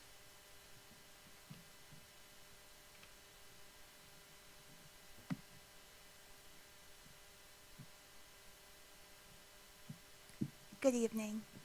Thank you for allowing me to speak today. I'm here as a woman who wears many hats in our community. I'm a PTA president at New London Academy. I am a college professor. I've worked in higher education for 15 years. And I'm a trained mental health professional with a license to practice in residency. And I'm a mom of 3 children in Bedford County Public Schools. Some of the hats I wear are very hard work, and they can be a little bit thankless at times. I don't know if anyone on the board can relate, but if you haven't heard this today, thank you. You have heard this today. I'm going to say it again. Thank you for what you do. My comments today will center around the options 2 through 4, the reconfiguration of grade levels. Earlier in this meeting, the board commended Mr. Wilson and Mrs. Manley on their commitment to best practices, and I would submit that we need to follow best practices in our grade level configuration. As an elementary school PTA president, I have a front row seat to how incredible our staff are. Our schools are great because our staff are great. And I see these staff who pour themselves into our children at every level, not supporting the proposed changes. In the town hall, we heard from a bus driver who said that despite the statement being made that 5th graders will be at the front of the bus if 5th graders were moved up to be on the bus with 5th through 12th, this bus driver at the town hall said, we can't do that. We can't maintain that for the whole year. We can't guarantee that.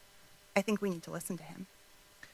We have teachers who do not want to see 5th grade moved up to middle school and do not want to see 8th grade moved up to the high school. We cannot jeopardize the retainment of these talented and incredible staff members who feel so strongly about this. We also cannot jeopardize our ability to recruit the best new and upcoming teachers and staff members.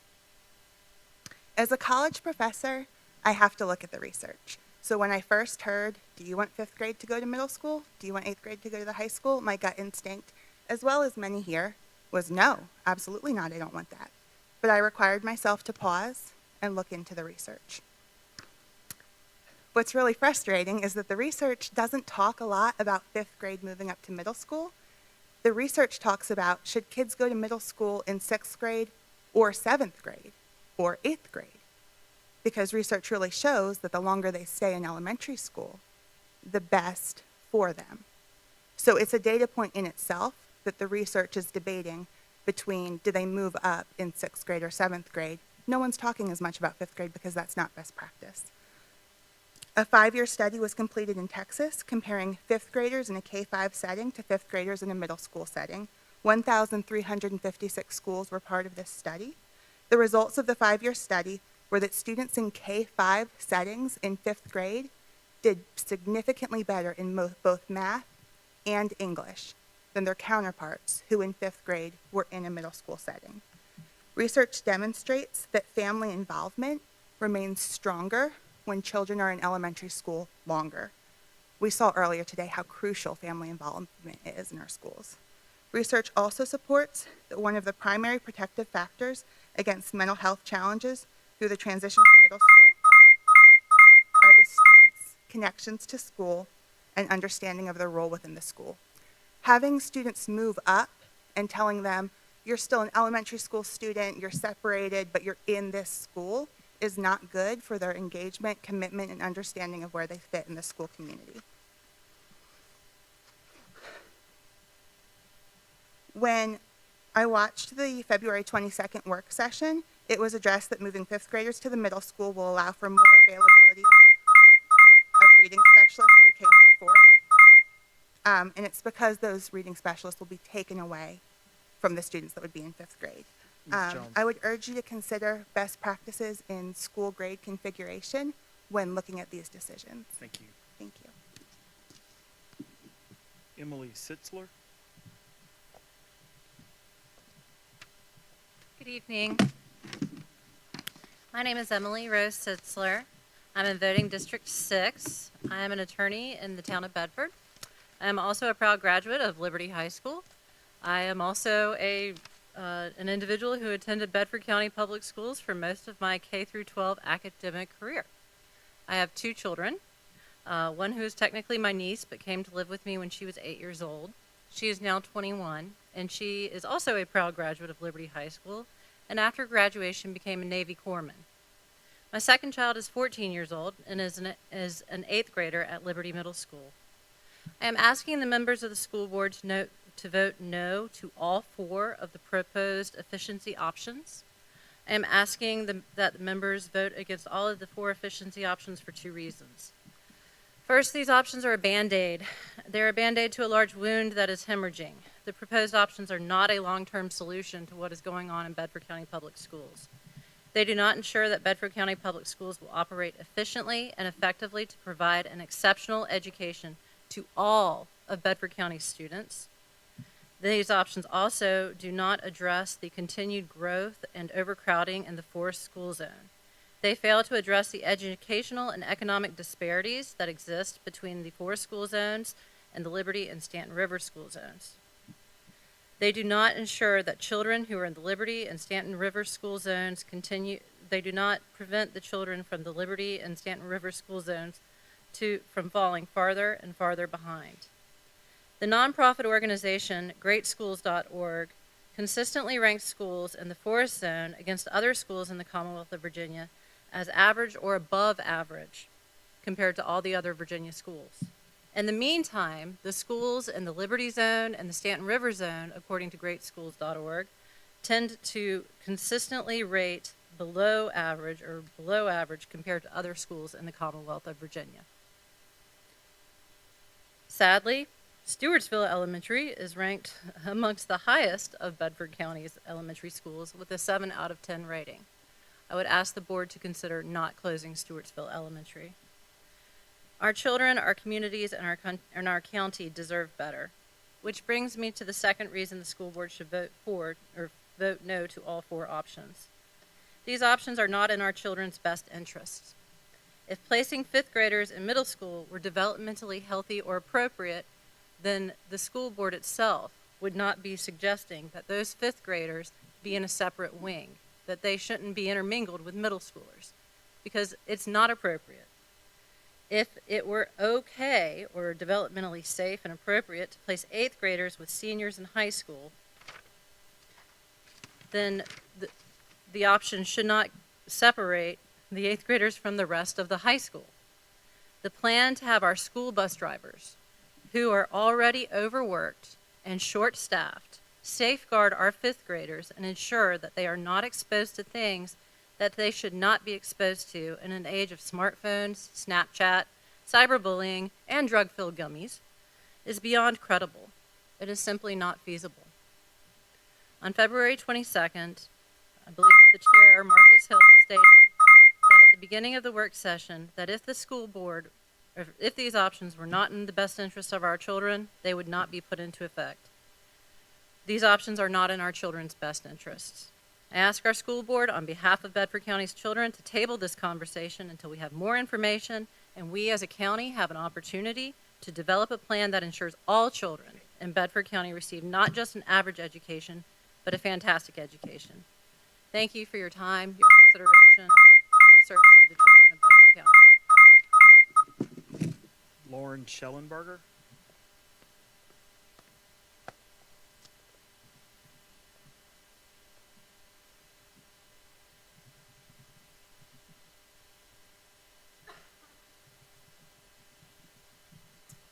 Hello, Lauren Schellenberger, District 5. I'm here to urge the school board, like many of my peers, to come up with alternative options than those proposed under this efficiency model, and to develop a better working relationship with the Board of Supervisors so that more funding can be allocated where it matters most to our public schools. The school board needs to gain the support of the Board of Supervisors. More money needs to be allocated to our schools, and the school board needs to push the Board of Supervisors to limit development, specifically in the forest area, and to require developers to set aside funds for school expansion. We cannot continue to develop this area without a plan for how this development impacts our schools, and those that are allowed to develop need to share in this responsibility. The overwhelming consensus of parents that attended town hall meetings would prefer raising taxes to closing schools and reassigning grade levels. The Board of Supervisors needs to start prioritizing our schools and, if necessary, needs to raise taxes in order to do so. These options that have been proposed do not consider the social and emotional well-being of our students. At the town hall meeting, when I asked the board what research existed about the effects of fifth graders attending middle school, you had no answers. Another parent shared research about the effects of these fifth graders attending middle school, and this research found, quote, at least a moderate level of concern by most fifth graders regarding various issues associated with middle school transitions, with significant concern about getting lost, changing clothes for PE, peer pressure, being bullied, academic performance, using a locker, having enough time between classrooms. None of these concerns have been addressed or even acknowledged under the current efficiency options. Further, there's research out of UVA entitled Remaking Middle School, which suggests that early adolescence is a, quote, suboptimal time for school transition, and that kids are better off in the short and long term when transitions are delayed.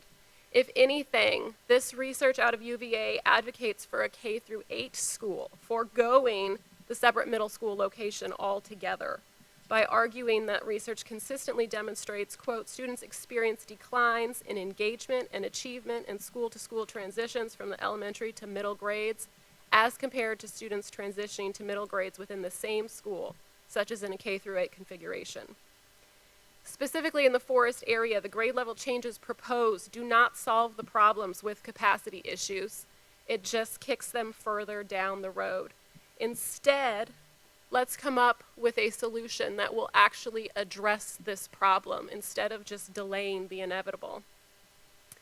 Finally, I want to remind the board that the options presented suggest that 5th and 8th graders would be separated from the rest of the student body, ostensibly to ensure their safety. However, research suggests that exclusionary tactics such as these proposed would actually, quote, undermine a needed sense of belonging for middle school students.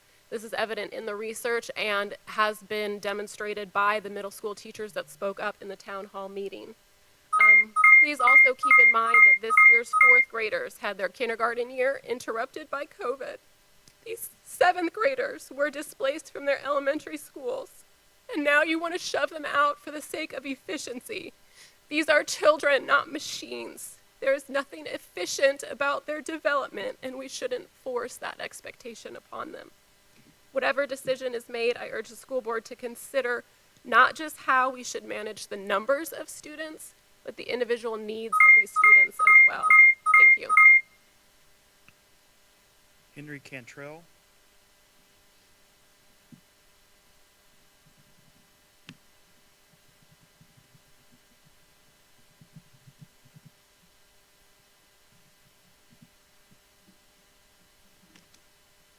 Good evening, board members. My name is Henry Cantrell. I'm in District 7.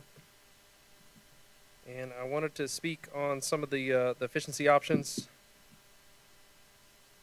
Okay, so I guess I'd like to ask that we hold off and not make a decision on any of the four options presented. They all look like they kind of build on option one.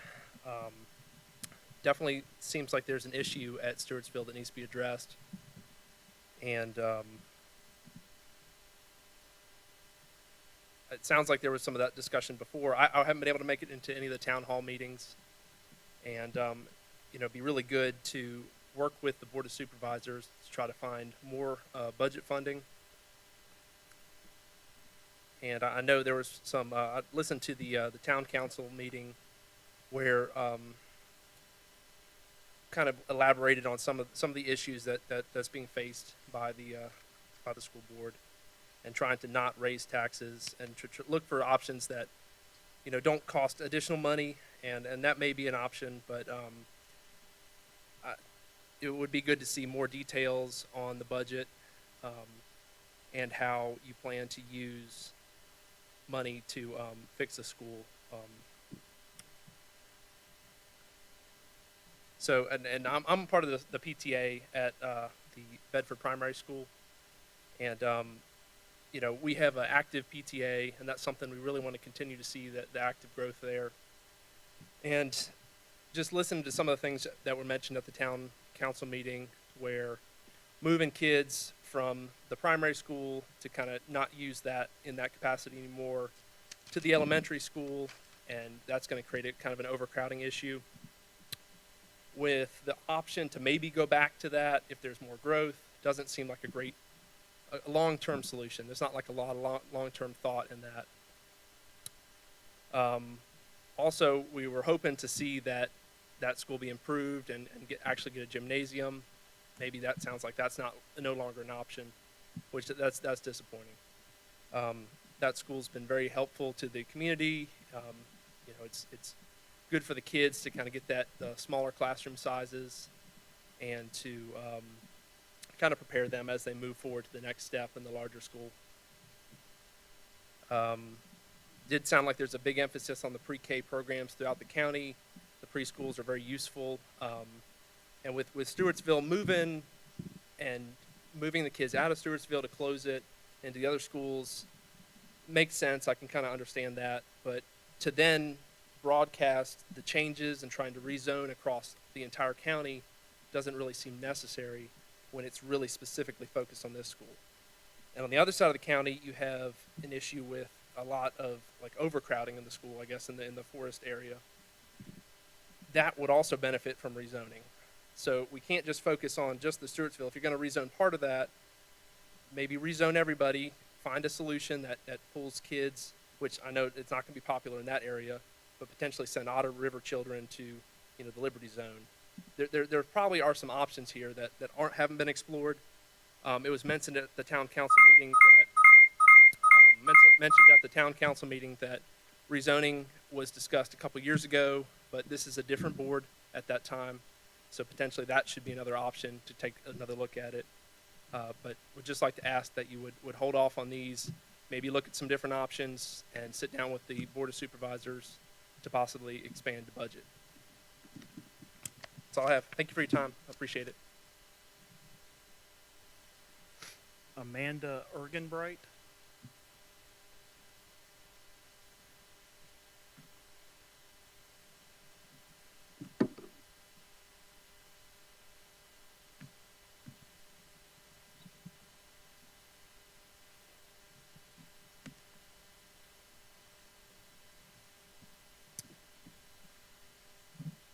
Good evening. My name is Amanda Ergenbright. I live in Voting District 1.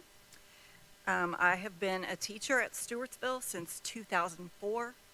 I'm here tonight to express my concerns about the proposed decommissioning of Stewartsville Elementary. Of course, it's true that our building is old and we do have a low enrollment compared to other schools in the county. However, we are much more than just a set of statistics. We are not just a building. We are a family. We are a tightly knit community. Many of our families have deep roots in this area that stretch back through generations. So it is common to have students whose parents and even grandparents went to Stewartsville. We know our students, we know our families, we understand their struggles and their backgrounds, and we know what they need better than anyone else. If Stewartsville is closed, the community will be devastated. Our students know that when they walk through our doors, they are safe, secure, and loved. There are many students who will not adjust well if they are thrown into a new and strange environment. I know that the teachers at their new schools will do their very best to make new students and families feel welcome, but even the best of teachers cannot overcome the anxiety and fear that students would face in this situation. If this takes place at the end of the school year, that now gives us less than 50 school days to prepare our students for this change. Not only will the students be affected, but so will their families. It takes time to develop a good working relationship with families and guardians, and we have spent decades doing this. Chaining up our doors will be like starting all over for them. I fear that history is about to repeat itself. When Thaxton and Body Camp were closed, there was not enough preparation for the emotional toll that would be taken on their communities. As a result, there remains discontentment, which is unresolved to this day. There's not enough time left in this school year for parents, students, or staff to make the necessary connections that will lead to a strong and productive working relationship. I've lived in Bedford County most of my life. I went through Body Camp Elementary, and I graduated from Stanton River. And I'm not alone in feeling as though our part of the county seems to be thought of as less than others. This may not be factually based, but the fact that my building has been neglected for so long that it's in this state seems to prove that.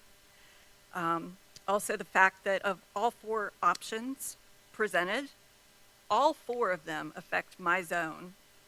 In addition, the first 2 options only affect my zone. Please prove me wrong by rethinking the plan to decommission us. Show us that all students matter.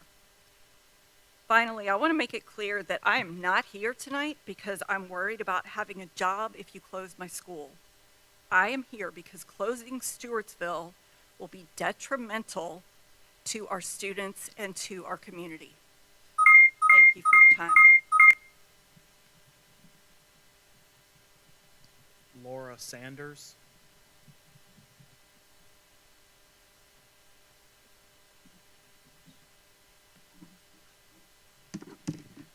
Hi, my name is Laura Saunders. I'm in District 4, I believe. It's the New London District.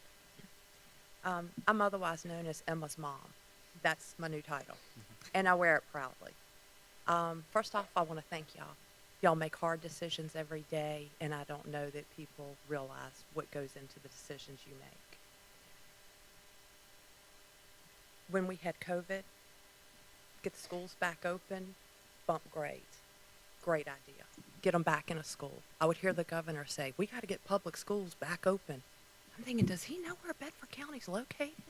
Because we're open. And I was very proud to say, I'm not from Bedford like a lot of people in this room. I've only been here a couple of years.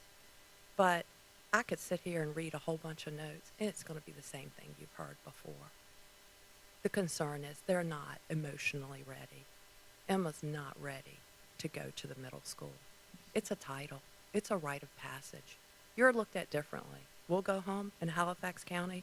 At first, she says, I go to New London Academy. I'm like, it's a public school. I didn't have the right to go to public school. I wanted my daughter to have better than I had. Now she'll go and I'm in middle school. She's not really. She's kind of in middle school. You either are or you aren't. And I don't believe they'll be separated on the bus. I think we talk about diversity and inclusion where I work, and this sounds the exact opposite of inclusion. They're going to be isolated, but they're still going to have to eat lunch. Do they have a playground at the middle school? Will they be allowed to play sports as a middle schooler? Are they a middle schooler or are they not? They're suffering with learning their own identities. I don't think they should have to learn where they are in the school system. I knew Emma wasn't ready. She heard it at school. I never would have told her. She came home. I'm going to middle school next year. Not really. And her first question was, she had two. Will Principal Aby go with me? I'm like, no, Principal Aby will stay at school. You think I'll get a boy teacher? I couldn't even imagine you going, so I can't hardly talk to you about what type of teacher you'll get. So I know all of you, I've heard, have children, 3, 1 in middle school. I actually saw the middle schoolers get up on stage and get an award. And I was thinking, Emma would look like a child standing next to them. She wouldn't even come close.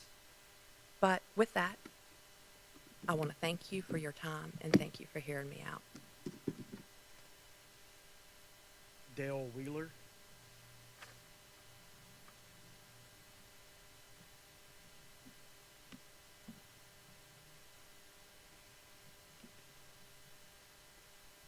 I will speed it up as fast as I can. I normally am the slowest speaker in Bedford County, so this is a real pain. But my name is Dale C. Wheeler. I live at 302 Glendale Drive, Vinton, Virginia. It's a rural route of Bedford County, District 1 in Mr. Knight's district. I picked up most of my information from a February 22nd YouTube videotape. And in talking to people in the neighborhood, and plus the benefit of being my ancient age, I have been alive and involved at Stewartsville School since 1959.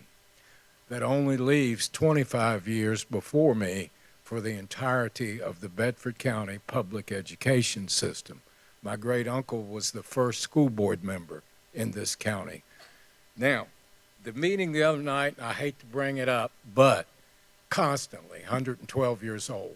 The ground under the school may be 4 billion years old, but the only part of the school that's 112 years old, I was there when the wrecking ball hit it in 1965. So that's gone. I was there when we rebuilt the school completely in 1991, spending millions and millions and millions of taxpayers' dollars. I don't even remember how much. I was there in 1999 when we built Goodview to transfer students who were overcrowded at Stewartsville across the road 1.3 miles away. People thought we were nuts, but it worked. It worked so well that we need to address it again today. Maybe a reverse transferal of students back from the south side to the north side. Won't take any extra school buses. I need to move right along.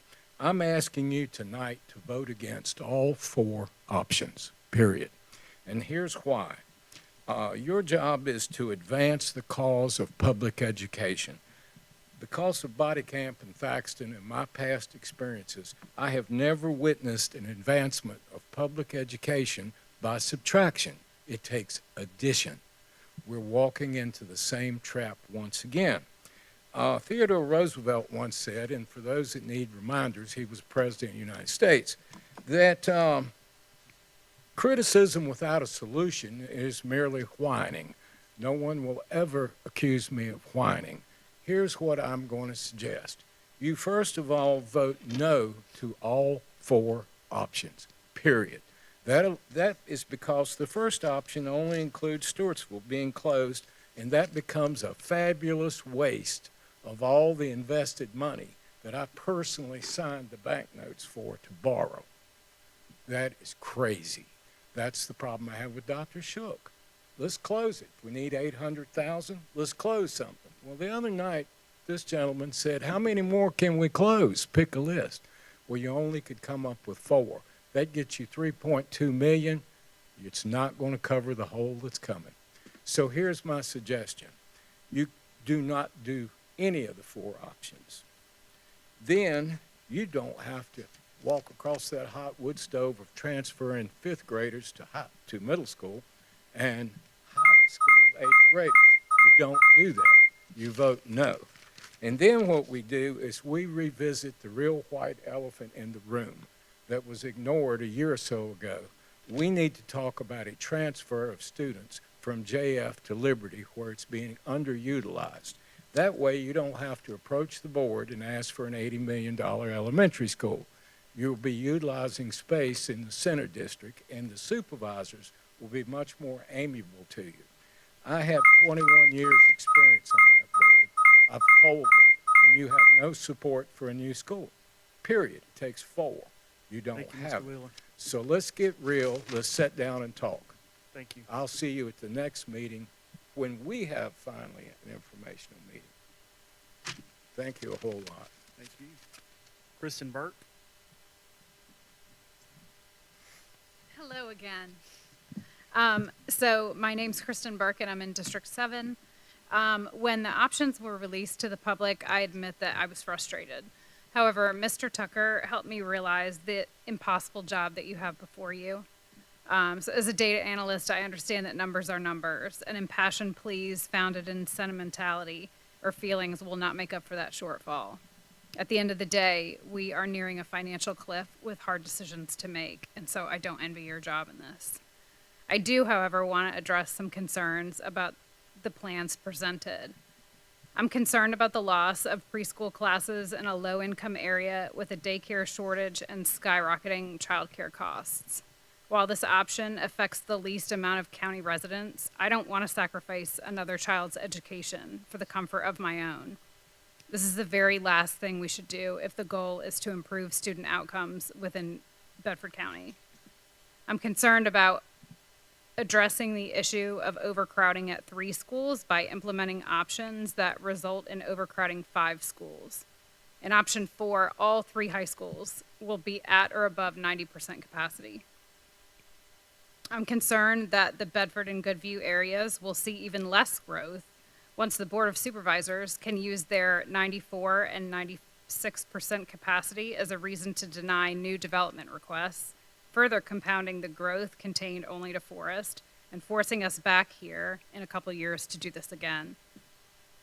I'm concerned about our already struggling Liberty Zone. All 3 Bedford County schools that were recently federally indicated as needing support reside within the Liberty Zone. Option 4 increases the occupancy of 2 of these schools to over 90% capacity, with support for this option being uniformity throughout the county. Is uniformity a justifiable reason to increase class size at our most at-risk schools? I'm concerned about the financial cost of these changes and if it will outweigh the cost of the new roof for Stewartsville. Fully implementing the reconfiguration of every grade level across 20 schools in the next 5 months will not come without cost. Is there no consideration of staff overtime, consulting fees, or outside labor needed to execute? But above all, my biggest concern is the timeline. I think we can all agree that we have a duty to do things with excellence. The students of Bedford County Public Schools have diverse needs, but one commonality. They all need to be led well. Their generation has experienced tremendous upheaval, and while that's not a reason to shy away from making tough decisions, it is something to keep in mind. This is a tremendous amount of change while also recruiting and seating a new superintendent. These changes will impact nearly every aspect of how our school will operate, and if everything goes perfectly, we may be able to pull it off. But that's not the world we live in, especially with staff and administration who are already exhausted, overly burdened with red tape, and facing tremendous challenges. So there are 103 business days left before students walk into our schools on August 12th to start the 24-25 school year, and only 57 business days left for employees on a 10-month calendar who will be essential to getting this implemented.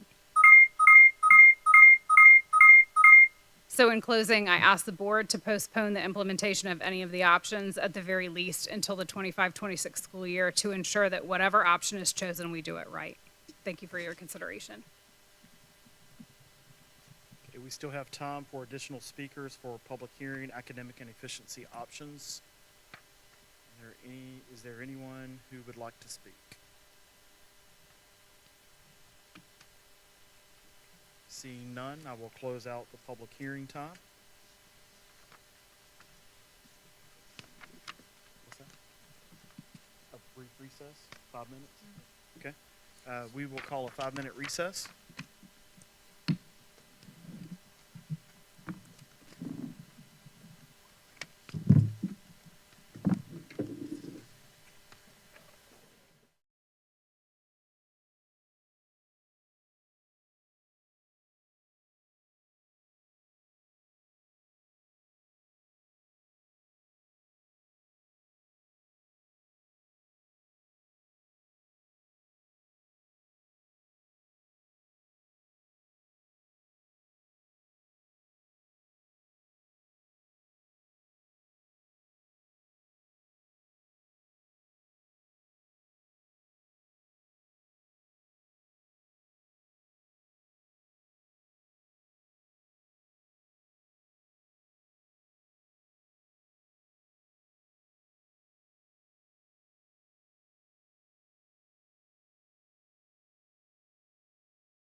We're back. We will move forward with our agenda item 3.02, Annual Title VI-B Plan. Yes, Mr. Chair, Mrs. Jennings, our Director of Special Education, is presenting tonight for information. We're back in session. Is presenting tonight for information as required by School Board Policy IGBA, our annual plan for special education and related services for students with disabilities. Mrs. Jennings. Good evening, school board members.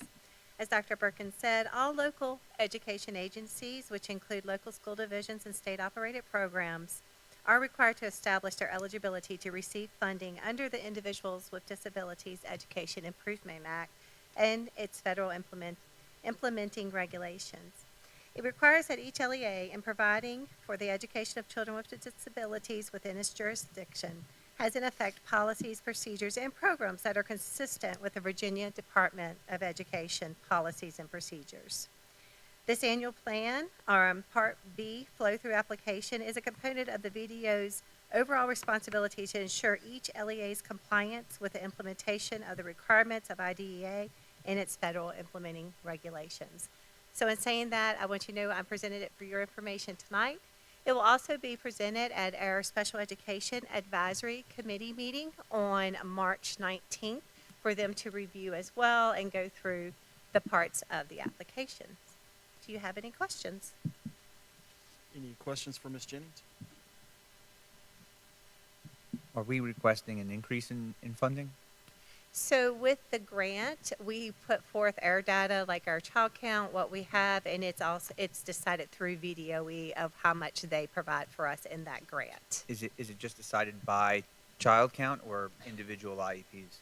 It's mostly goes through the child count procedures and what we have the year before, our MOEs. We work closely with the finance department as well, and that's how VDOE works it That's out. how they, okay, all right. I'd like to add to that, with this grant, there's also state funding for special ed for extremely high need students, and we submit a report. Kelly Jennings submits a report. I help her with that, and that's additional funding that comes from the state in the state budget for some of our most severe needy kids. So. That's called the SISNA. It's our students with severe needs. So we do a separate application we receive more money for that. Okay. Randy, are those kids all the ones that are at Laurel? No, that's even kids within our own district, but the Laurel kids would qualify for that, and so we identify those kids. That's state funding. What's before you for consideration here is the federal funding. Any other questions, comments? All right, thank you, Ms. Jennings. Thank you. 3.03, Huddleston Elementary School and Otter River Elementary School roof bids. Yes, sir. So in consultation with your facilities committee, the board's facilities committee, with whom Mr. Hagler and I have met a number of times now over the past month, we are prepared to advertise several roofing projects for Huddleston Elementary School and Otter River Elementary School. These are projects that are included in the board's capital improvement plan with identified funding from the Maintenance Reserve Fund. The facility committee will review the submitted bids before they're presented to the full board for approval at your April meeting. Mr. Hagler and one of the members of the facilities committee is present tonight, prepared to answer any questions you may have about these roofing bids. Questions? Yes. How is it determined that the building needs a new roof? Is it based on, okay, it's been 20 years, it's time to redo it, or is it because of legit problems that they're having? Combination of both. Been working with the facility committee that a very long range plan that would span beyond my tenure here that could pass on to the next person. What's the expected life of roofs? Warranty might be 20 years given.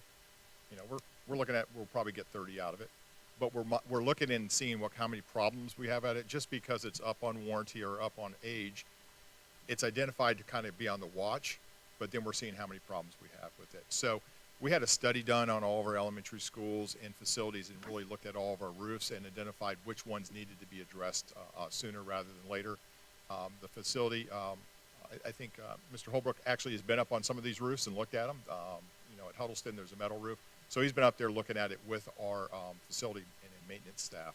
So it's a combination of both. What is the age? How far beyond the warranty? and then what material do we use to replace it? Has there been technological advances, and what's the way we can do it? Try to get to it before you get to the insulation and problems underneath. If you wait too long, that becomes a problem. It's a much bigger project. So sometimes to replace the membrane, get that done, and you can save the insulation and save costs. So we're looking at all of that. Were those things specifically addressed in the facilities management meeting that was just posted to board docs? You know? Yes, we were looking at that, and I think on one of the roofs, there's only a small section that we're going to have to look at the insulation that might have to come up and be redone, but the majority of it will be able to be saved. And then also talking about metal roofs, keeping those on a painting cycle, so we extend the life on those. If you get behind on painting, then some of those dents or from hail or anything like that can cause multiple holes through the roof, and then you got to replace the whole thing. So making sure that we have a replacement cycle for painting on those roofs and what is the optimal time to get to those. So that was all discussed in those meetings. I have a question about warranty. Yep. So, I know commercial roofs usually 20-year warranties, you know, and you said some of them will go 30. Do we have a study on any of our roofs that have gone past the warranty and that we've had to do work on? How much cost that has been, and then how much would we have saved if we replaced the roof then and then got another 20 years of warranty? I don't know if we've done a detailed study on that. There is, and we debated in the meeting. Mr. Knight, you can, jump here and if you want. We debated whether the newer material that you could get a 30-year warranty, whether it was worth the increased price. I think the committee came back and said we're usually going with a 20-year warranty, but we're getting close to 30 years out of the roof. So at this time, with the materials and difference in price, the committee's recommending going with the 20-year EPDM type product instead of a different product that would get you a 30-year warranty.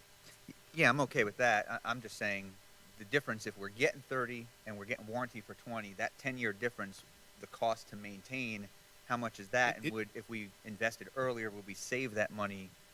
It's not slipping through the cracks. Yeah, no pun intended. we're watching our roofs. We're up on there. We get complaints from the schools when those, and we're patching those, and our staff can do that. Wind damage is a different story. If it starts peeling back and coming separated there. But we usually stay on top, and we do quite a bit of patching before you get to the place where you replace them. The first leak is not replace it. You're going to do some patching for 5 to 8 years, isolated, but then it gets where you can't keep up, and you're going to cause damage to the underdecking. You want to get to a little bit quicker. I'm not an expert on this. I'm overseeing the finances in the committee, but our two members that are on the committee are in that industry, and also my maintenance staff, and they had a lot of debate about this. Good. I have a question. So the Huddleston and the Otter River roofs, I'm assuming, are the worst right Yes, now ma'am. of all of the schools? Yeah, that was identified in a study we had done several years back, which identified the roofs and when we should get to them. So these are the two most needy roofs out there at this point. And I know that Stewartsville is also in need of a roof. Now, compared to these two, because we haven't decided what we're doing with Stewartsville, would Correct. you say that Stewartsville would also be in the same category? Yeah, these two were slotted for like working on them during the current year. Stewartsville was for next year, so that's kind of coming up with the HVAC there. With the Stewartsville, there's still some question about that. We were up on the roof looking at that. Could we do some mitigation there without replacing the whole roof? So there's still some discussion on that. We'd have to have some other people look on that. If we move forward with Stewartsville staying in the inventory, we would do more studying on that and some looking into that to see if we could extend that roof another 3 to 5 years, or are we just asking for trouble with the underdecking if we don't get to it sooner? So these two were identified as roofs that needed to be done prior, then Stewartsville.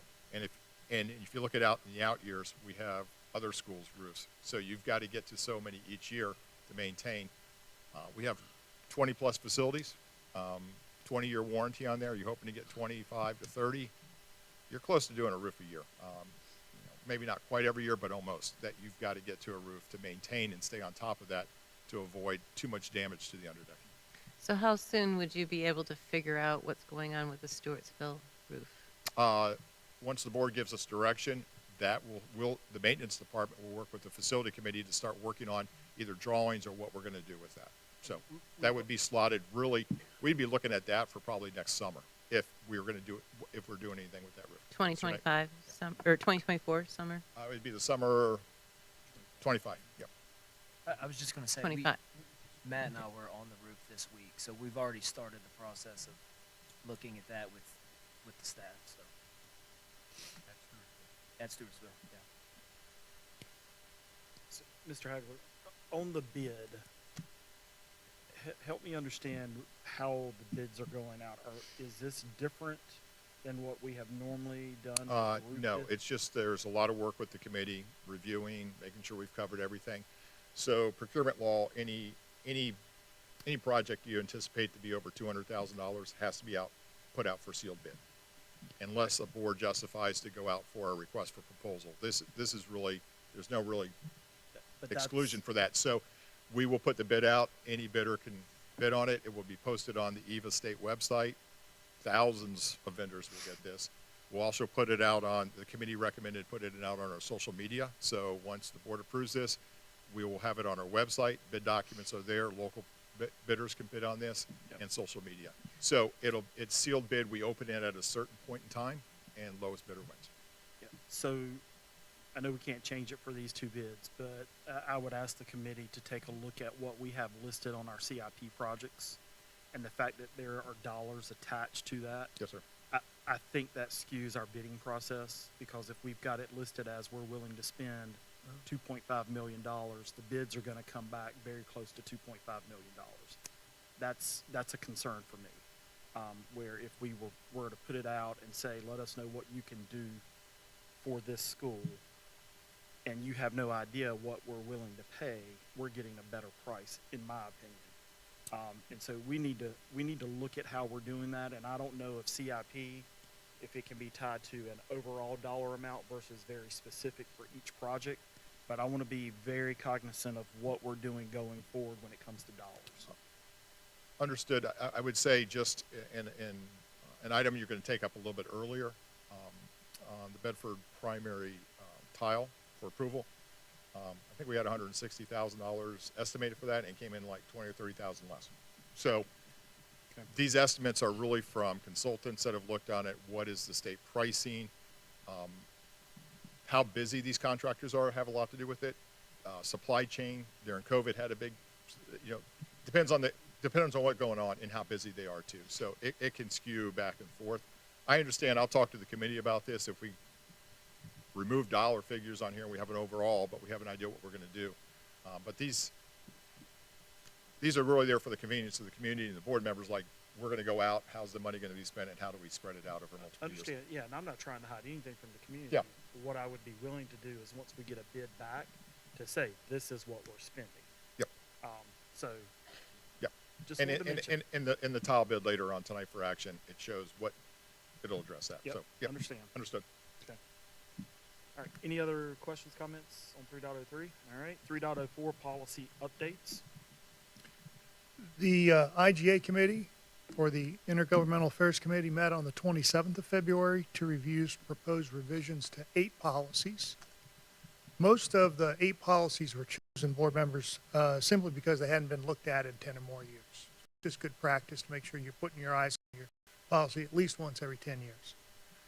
As always, for you and for the viewing public, the full red line version of the recommendations for proposed policy revisions are available on the link in board docs associated with this agenda item. I'm just going to briefly give a very high-level review of what is being proposed for changes in these 8 policies, beginning with CBD, Superintendent's Compensation and Benefits.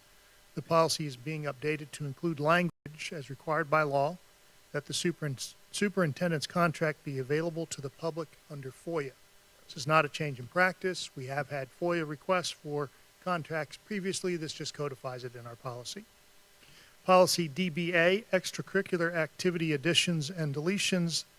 Edits include formatting and wording changes only, just to be consistent with all of our other policies, how we've been formatting and referring to departments and job titles.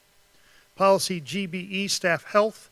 The edits to job titles is used by BCPS and specified in state code, as well as language added to ensure that we are abiding by the Virginia Department of Health's guidelines for tuberculosis testing. Policy GBOA, identification badges. Edits include wording changes to be consistent with all other policies. Policy GCBI and GDBI, civic duties, updates to reflect state law and provide clarification for when employees are eligible to be absent without loss of pay when summoned to appear in court.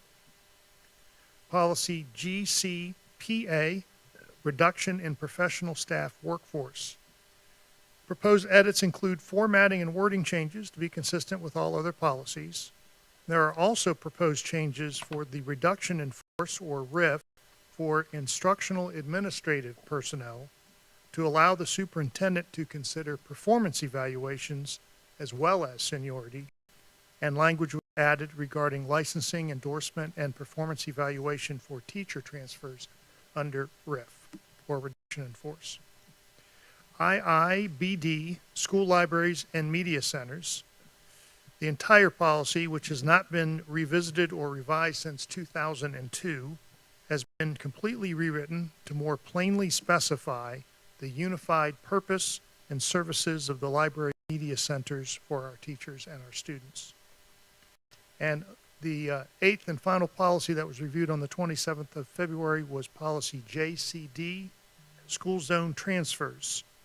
Just by way of reminder, with your motion to adjust the agenda, this and only this one will be up for information as well as for action. So I'll spend a little more time on this one. Policy JCD, school zone transfers, currently has both a policy and a regulation, and the language, it just seemed confusing. We had two very long documents. So with a lot of discussion with the committee, we have embedded all of the language within the regulation into the policy. So the regulation would become deleted. Changes would include the elimination of the reference to a 95% capacity on a building. What we would do moving forward if these changes are adopted tonight is we would consider the approval or denial of transfer requests for student zone transfers based on space and program availability, given the actual or the projected enrollment. Also, a deadline of July 20 has been added into the policy for parent notification regarding the approval or denial of their zone transfer request for the subsequent school year. So we're making timely decisions and communicating in a timely way with parents.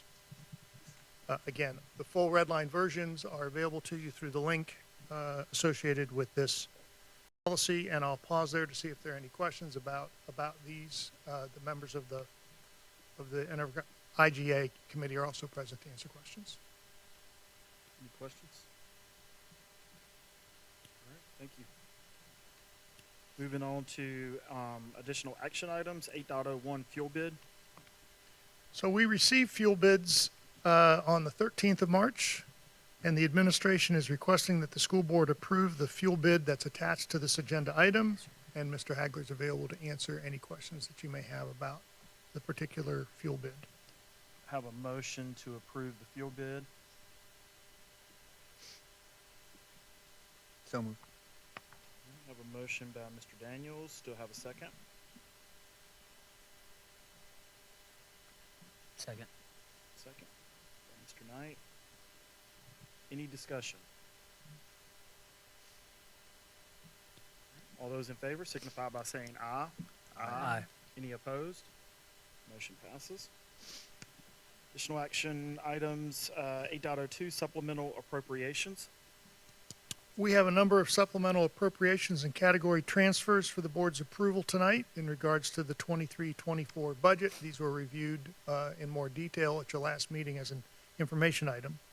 All of these supplemental appropriations, which are also detailed on the agenda item, have also been reviewed by the board's Budget and Finance Committee, and Mr. Hagler and the members of the Budget and Finance Committee are also available to answer any questions you may have. Do I have a motion to approve 8.02 supplemental appropriations? So moved. Have a motion by Mr. Daniels. Do I have a second? Second. Second by Ms. Purvis. Any discussion? All those in favor signify by saying aye. Aye. Any opposed? Motion passes. 8.03 BPS floor tile bid. Floor tile replacement and abatement bids were received on the 6th of March. Again, this is in reference to Bedford Primary School. The bids were reviewed by the board's Facilities Committee on the 8th of March, and on behalf of the committee, the administration requests that the school board accept the lowest bidder on this project, which is Piedmont Floor Show. Again, Mr. Hagler and members of the committee are available if you have any questions. Do I have a motion to approve 8.03 Bedford Primary School floor tile bid? So moved. Mr. Daniels. Do I have a second? Dr. Hubach. Any discussion? All those in favor signify by saying aye. Aye. Any opposed? Motion passes. 8.04 approval of update to 2024 school board meeting calendar. The administration requests that the board approve a minor adjustment to the published division calendar for the 24-25 school year. With your action tonight, you would be changing the August school board meeting from the 8th to the 1st of August so as not to conflict with open house night in the schools. Do I have a motion to approve 8.04 approval of update to 2024 school board meeting calendar? So moved. All right. Have a motion by Ms. Purvis. Do I have a second? Second. Second by Mr. Knight. Any discussion? All those in favor signify by saying aye. Aye. Any opposed? Motion passes. 8.05 approval of policy updates presented at the February 8th, 2024 board meeting and to include policy JCD as presented tonight. Yes, sir. Nothing more to add. So moved. All right, so I have a motion by Mr. Daniels to approve. Second. Second.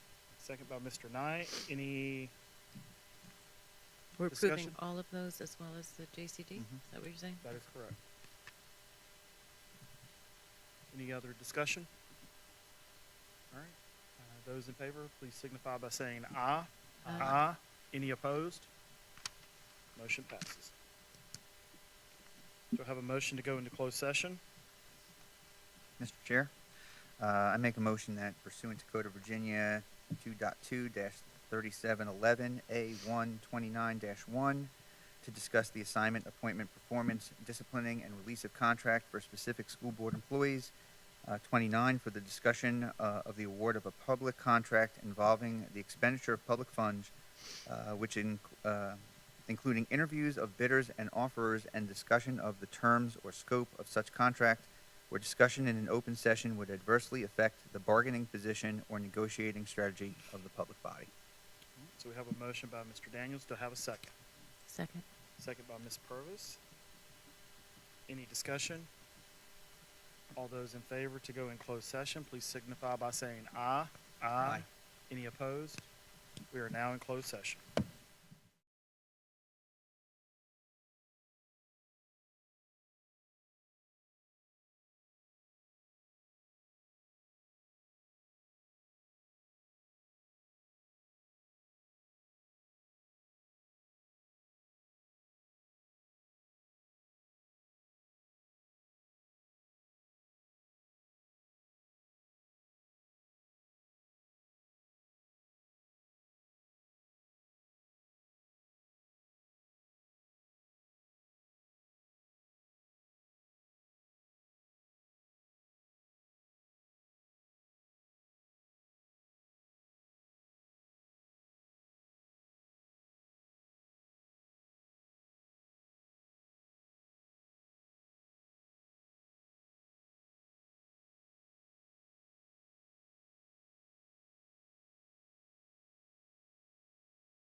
right, do I have a motion to come out of closed session? So moved. Do I have a second? Discussion? That was a motion by Mr. Daniels and a second by Dr. Hubach. Thank you. Any discussion? All those in favor signify by saying aye. Aye. Aye. Any opposed? Motion passes. Ms. Johnson? Whereas the Bedford County School Board has convened a closed meeting on this date pursuant to an affirmative recorded vote and in accordance with the provisions of the Virginia Freedom of Information Act. And where Section 2.2-3712D of the Code of Virginia requires a certification by this school board that such closed meeting was conducted in conformity with Virginia law. Now therefore be it resolved that the Bedford County School Board hereby certifies that, to the best of each member's knowledge, only public business matters lawfully exempted from open meeting requirements by Virginia law were discussed in the closed meeting to which the certification applies, and only such public business matters as were identified in the motion convening the closed meeting were heard, discussed, or considered. Yes. Yes. Yes. Yes. All right. Approval of consent agenda. Do I have a motion to approve? I make a motion we approve the consent agenda. I have a motion by Mr. Daniels. Do I have a second? Second. Second by Ms. Purvis. Any discussion? All those in favor signify by saying aye. Aye. Any opposed? Motion passes. Dr. Bergen, superintendent's comments? Yes, sir. So, board members, since we were last together, there has been more development in regards to the state's biennium or 2-year budget. Specifically, the General Assembly has now published their budget conference report. The conference report is a compromise budget between the initial budgets proposed by the State Senate and the House of Delegates. We're now all waiting to see what the governor is going to do in response to the compromise budget put forth by the Senate and the House of Delegates. In that legislative conference budget, there's an increase in state support for public education by $2.5 billion. The signature item in that conference compromise budget is a proposed 3% salary increase in each of the next 2 years for our teachers and support professionals, requiring, of course, that we have a local match. By way of reminder, Governor Youngkin's initial proposed budget had a 1% bonus for teachers in fiscal year 2025 and a 2% raise in fiscal year 2026. So what the legislature did was went up dramatically with a 3% in each of the next 2 years. That is most of the increase in support for public education by the compromise budget. Also within that $2.5 billion, $370 million from the legislative conference budget would allow for the implementation of some of the recommendations from the JLARC study, including a higher amount of funding to school divisions that have larger numbers of low income or otherwise disadvantaged students. And another significant portion of that conference budget, $550 million or almost $550 million over the biennium, would restore funding to school divisions that we would otherwise lose as a result of the General Assembly's elimination of the state grocery tax in January of 2023. So, in summary, this is all good news for teachers and for educators, as there's additional state funding available through this conference budget proposed, not yet signed by the governor, to meet one of the board's top priorities, which is to increase our salaries for our teachers and our staff and make us competitive in the region. Mr. Hagler and I are going to continue to meet with the board's Budget and Finance Committee to review the developments of the state budget, specifically to see what the governor does and how he amends what the legislature has sent him, and to receive input from all of you through your Budget and Finance Committee on your other priorities, such as setting aside at least $600,000 or more from any increases in state funding towards reversion to build up the maintenance reserve fund towards the reversion cliff in 28-29. Other priorities over the past several years for the board has been to restore the frozen steps For the rest of the staff whose steps have not been unfrozen, we unfroze the steps for teachers 2 years ago, but everyone non-teacher is still waiting for their steps to be unfrozen. That is from a salary study that the board received 2 years ago. And another priority the board has talked a lot about, and I know there's a lot of public interest in, is increasing the number of athletic trainers on staff so that we could consider expanding our middle school sports. None of those decisions have been made. My update tonight is just to let you know there's movement in the budget in that the legislature is up in the ante as how much money they're proposing to make available for public education, and it's sitting with the governor. We will work on a proposed budget with the information that we have available. This could drag on for some time. I certainly hope it doesn't, but again, we're waiting to see what the governor does. Of course, the other significant part of the budget that we're waiting for direction on from you is what you want to do or not do with the budget efficiencies, so that we know what to include in the proposed budget that we're going to be bringing to you within the coming weeks. You have a special called budget work session next week on Thursday, March 21st. And at that time, Mr. Hagler and I are hoping to have some direction from the board as to what you would like to do with the efficiency options, because we then have another budget work session the following Monday, March 25th, at which time I would like to bring you a proposed budget, and it's really contingent upon what are we going to do with the efficiency options. All right. So with that, let's move on and get to some celebrations of the accomplishments of our students and staff. First up, with March being Youth Art Month, I'd like to personally thank all of our elementary school students who participated in the Winter Art Show, which was hosted at the Bauer Center, as well as our elementary art teachers for their support and instruction of our students. Not yet.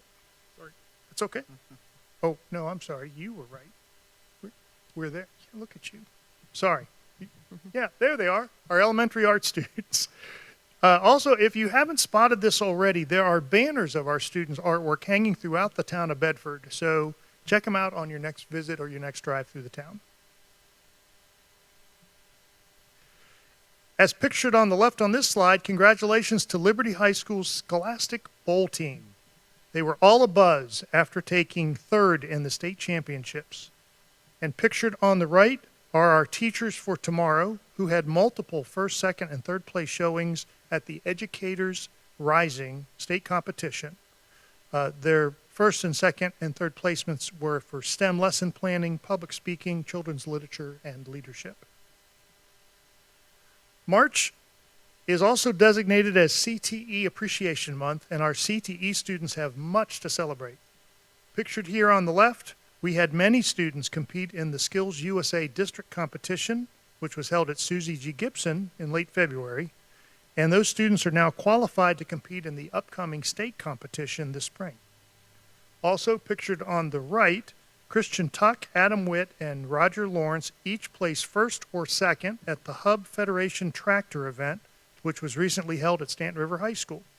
And these young men will now compete in an upcoming South Ridge area rally to show off their tractor skills. Congratulations once again to our Stanton River back-to-back state wrestling champions. The team also included 6 individual state champs, 2 state runner-ups, and 1 fifth place. And congratulations to all 3 of our high school track teams who recently competed in the VHSL Indoor Track State Championship. Earlier tonight, we recognized the JF boys who finished as state runner-up. As for Liberty High School, the girls 4x8 team brought home another state title, and Keandre Dawson won the 500 meter.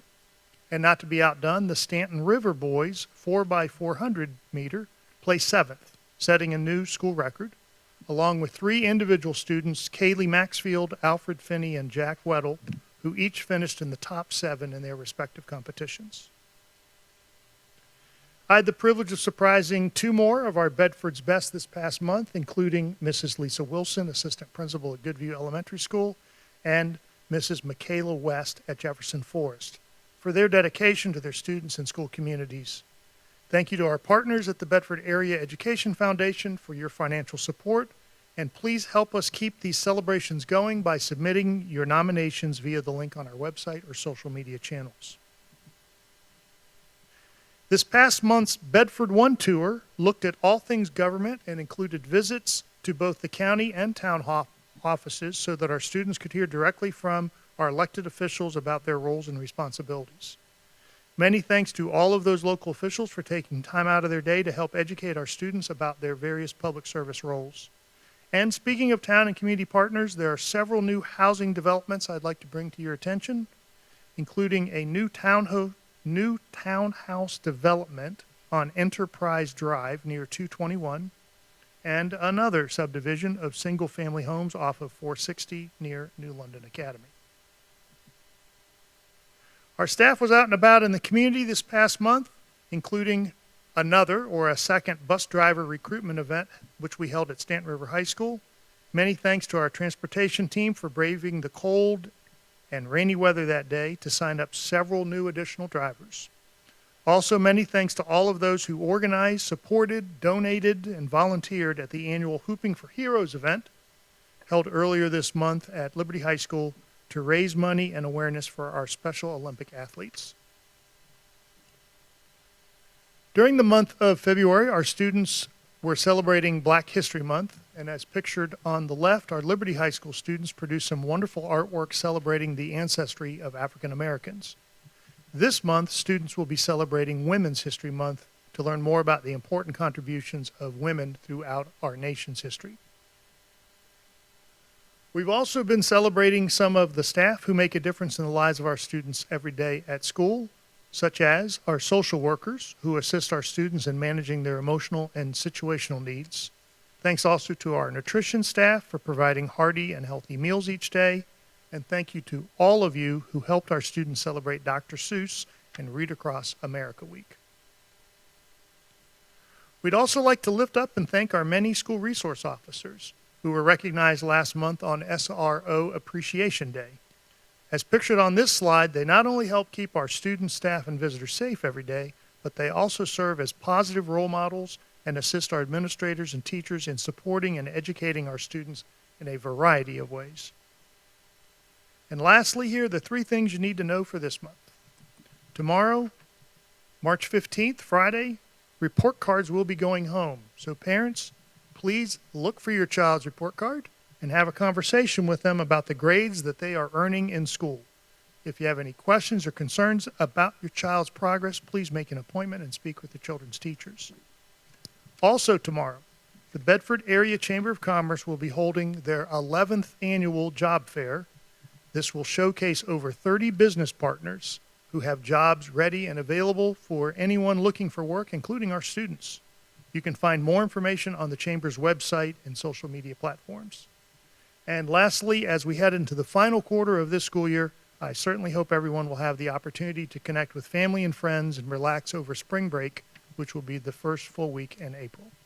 Mr. Chairman, this concludes my superintendent comments. All right, thank you very much. Matters from the board, committee reports, Mr. Daniels? IGA met recently. We presented the policies for information tonight and then the one for action. Next meeting, April 12th, is that correct? After the next school board meeting? I think it's April 12th. We're going to go ahead and say it's April 11th 11th? is the next school board meeting. Oh, yeah, and the next day we're meeting in the morning, IGA. That's it. Dr. Kubat? CPO met and we had presentations from math and science curriculums and kind of updates on the topsy-turvy agenda that they're going to have and for the new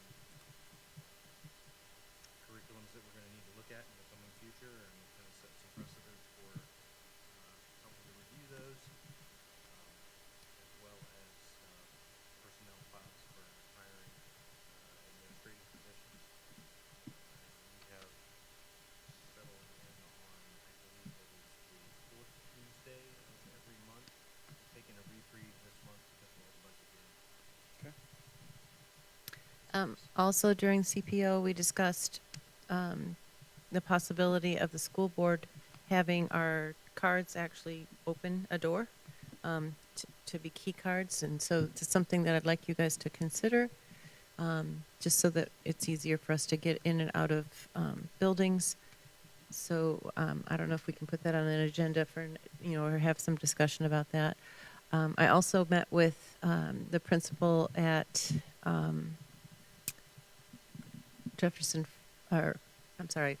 Liberty Middle School, and that was a really interesting tour that we had. It was really fun, seeing all the kids interacting with their teachers and doing what their work was supposed to do, and it was impressive, the work that he's been doing there.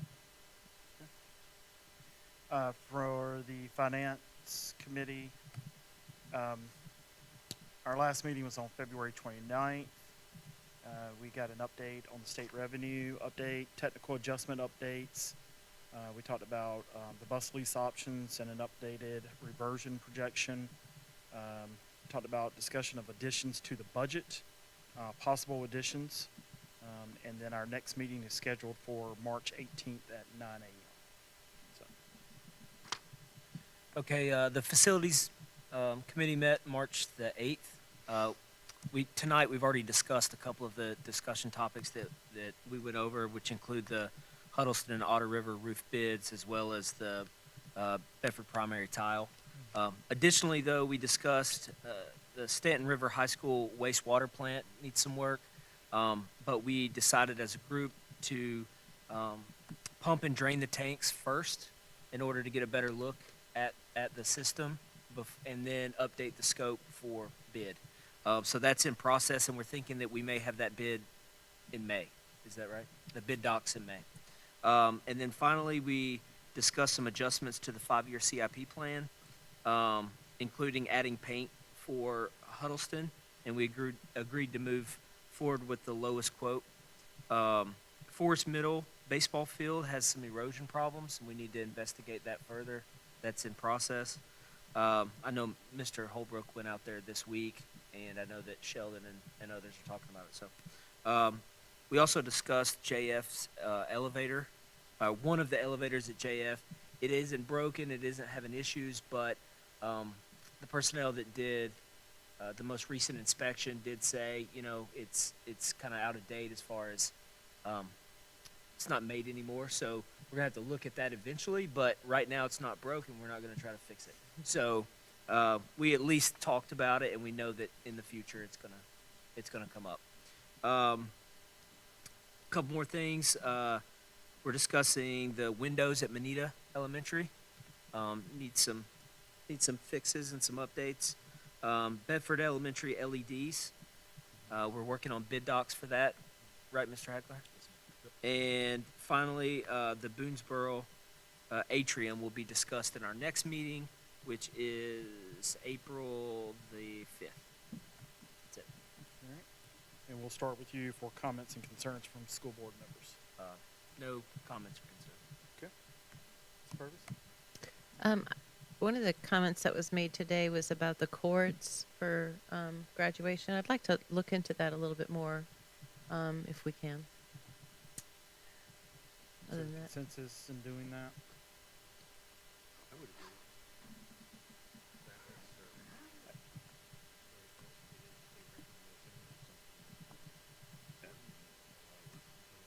So I would like to request that we get information of why it's set the way it is today, and any feedback that we could get from the staff to understand what is the current, why it was set that way, and what, if we were to change it, what would be the concerns, et cetera. So, Sure. okay. Anything else, Dr. Yvonne? No. I'm sorry, and Ms. Purvis, you were speaking. Are you? No. You good? fine. Okay. Mr. Daniels? I just have a couple things. I just want to thank everyone that came out and spoke at both public comment and the public hearing. It's important that we hear from the community. I know we've had a couple of town halls, and I know that the feedback has been good. I spoke to Ms. Purvis the other day, and she said people really like that we're doing these, and they hope that that's something that we continue. We have another one next week. But yeah, I mean, this board is open to suggestions. We're open to conversation, and it gets to be a good back and forth conversation. I think during public comment and public hearing, people can speak to us. We don't get to speak back. This is a great chance for us to be able to speak with them. So looking forward to that. One of the people during public comment spoke about the VSBA, and you know, they're supposed to be for school boards. I would think that they would want to have the best interest of students and teachers, everyone at heart. And to hear the bills that they were against is pretty concerning. And I know we had talked about reviewing and spending time looking into how much that costs. But based on that, I would like to try to get consensus to see if there's something that we can take action on at one of the next meetings. I'd love to hear why they opposed them, honestly. It doesn't seem like there's any viable reason that they did, but again, I think we should consider all that stuff and then take action and say where do we stand essentially as a board. So that's it. That's it for me. I apologize. I had one more question. Is that okay? For one more comment? Sorry.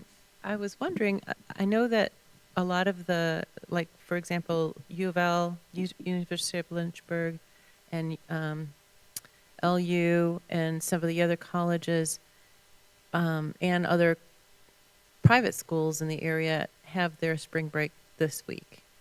And as far as vacations for parents, that makes it a little bit difficult.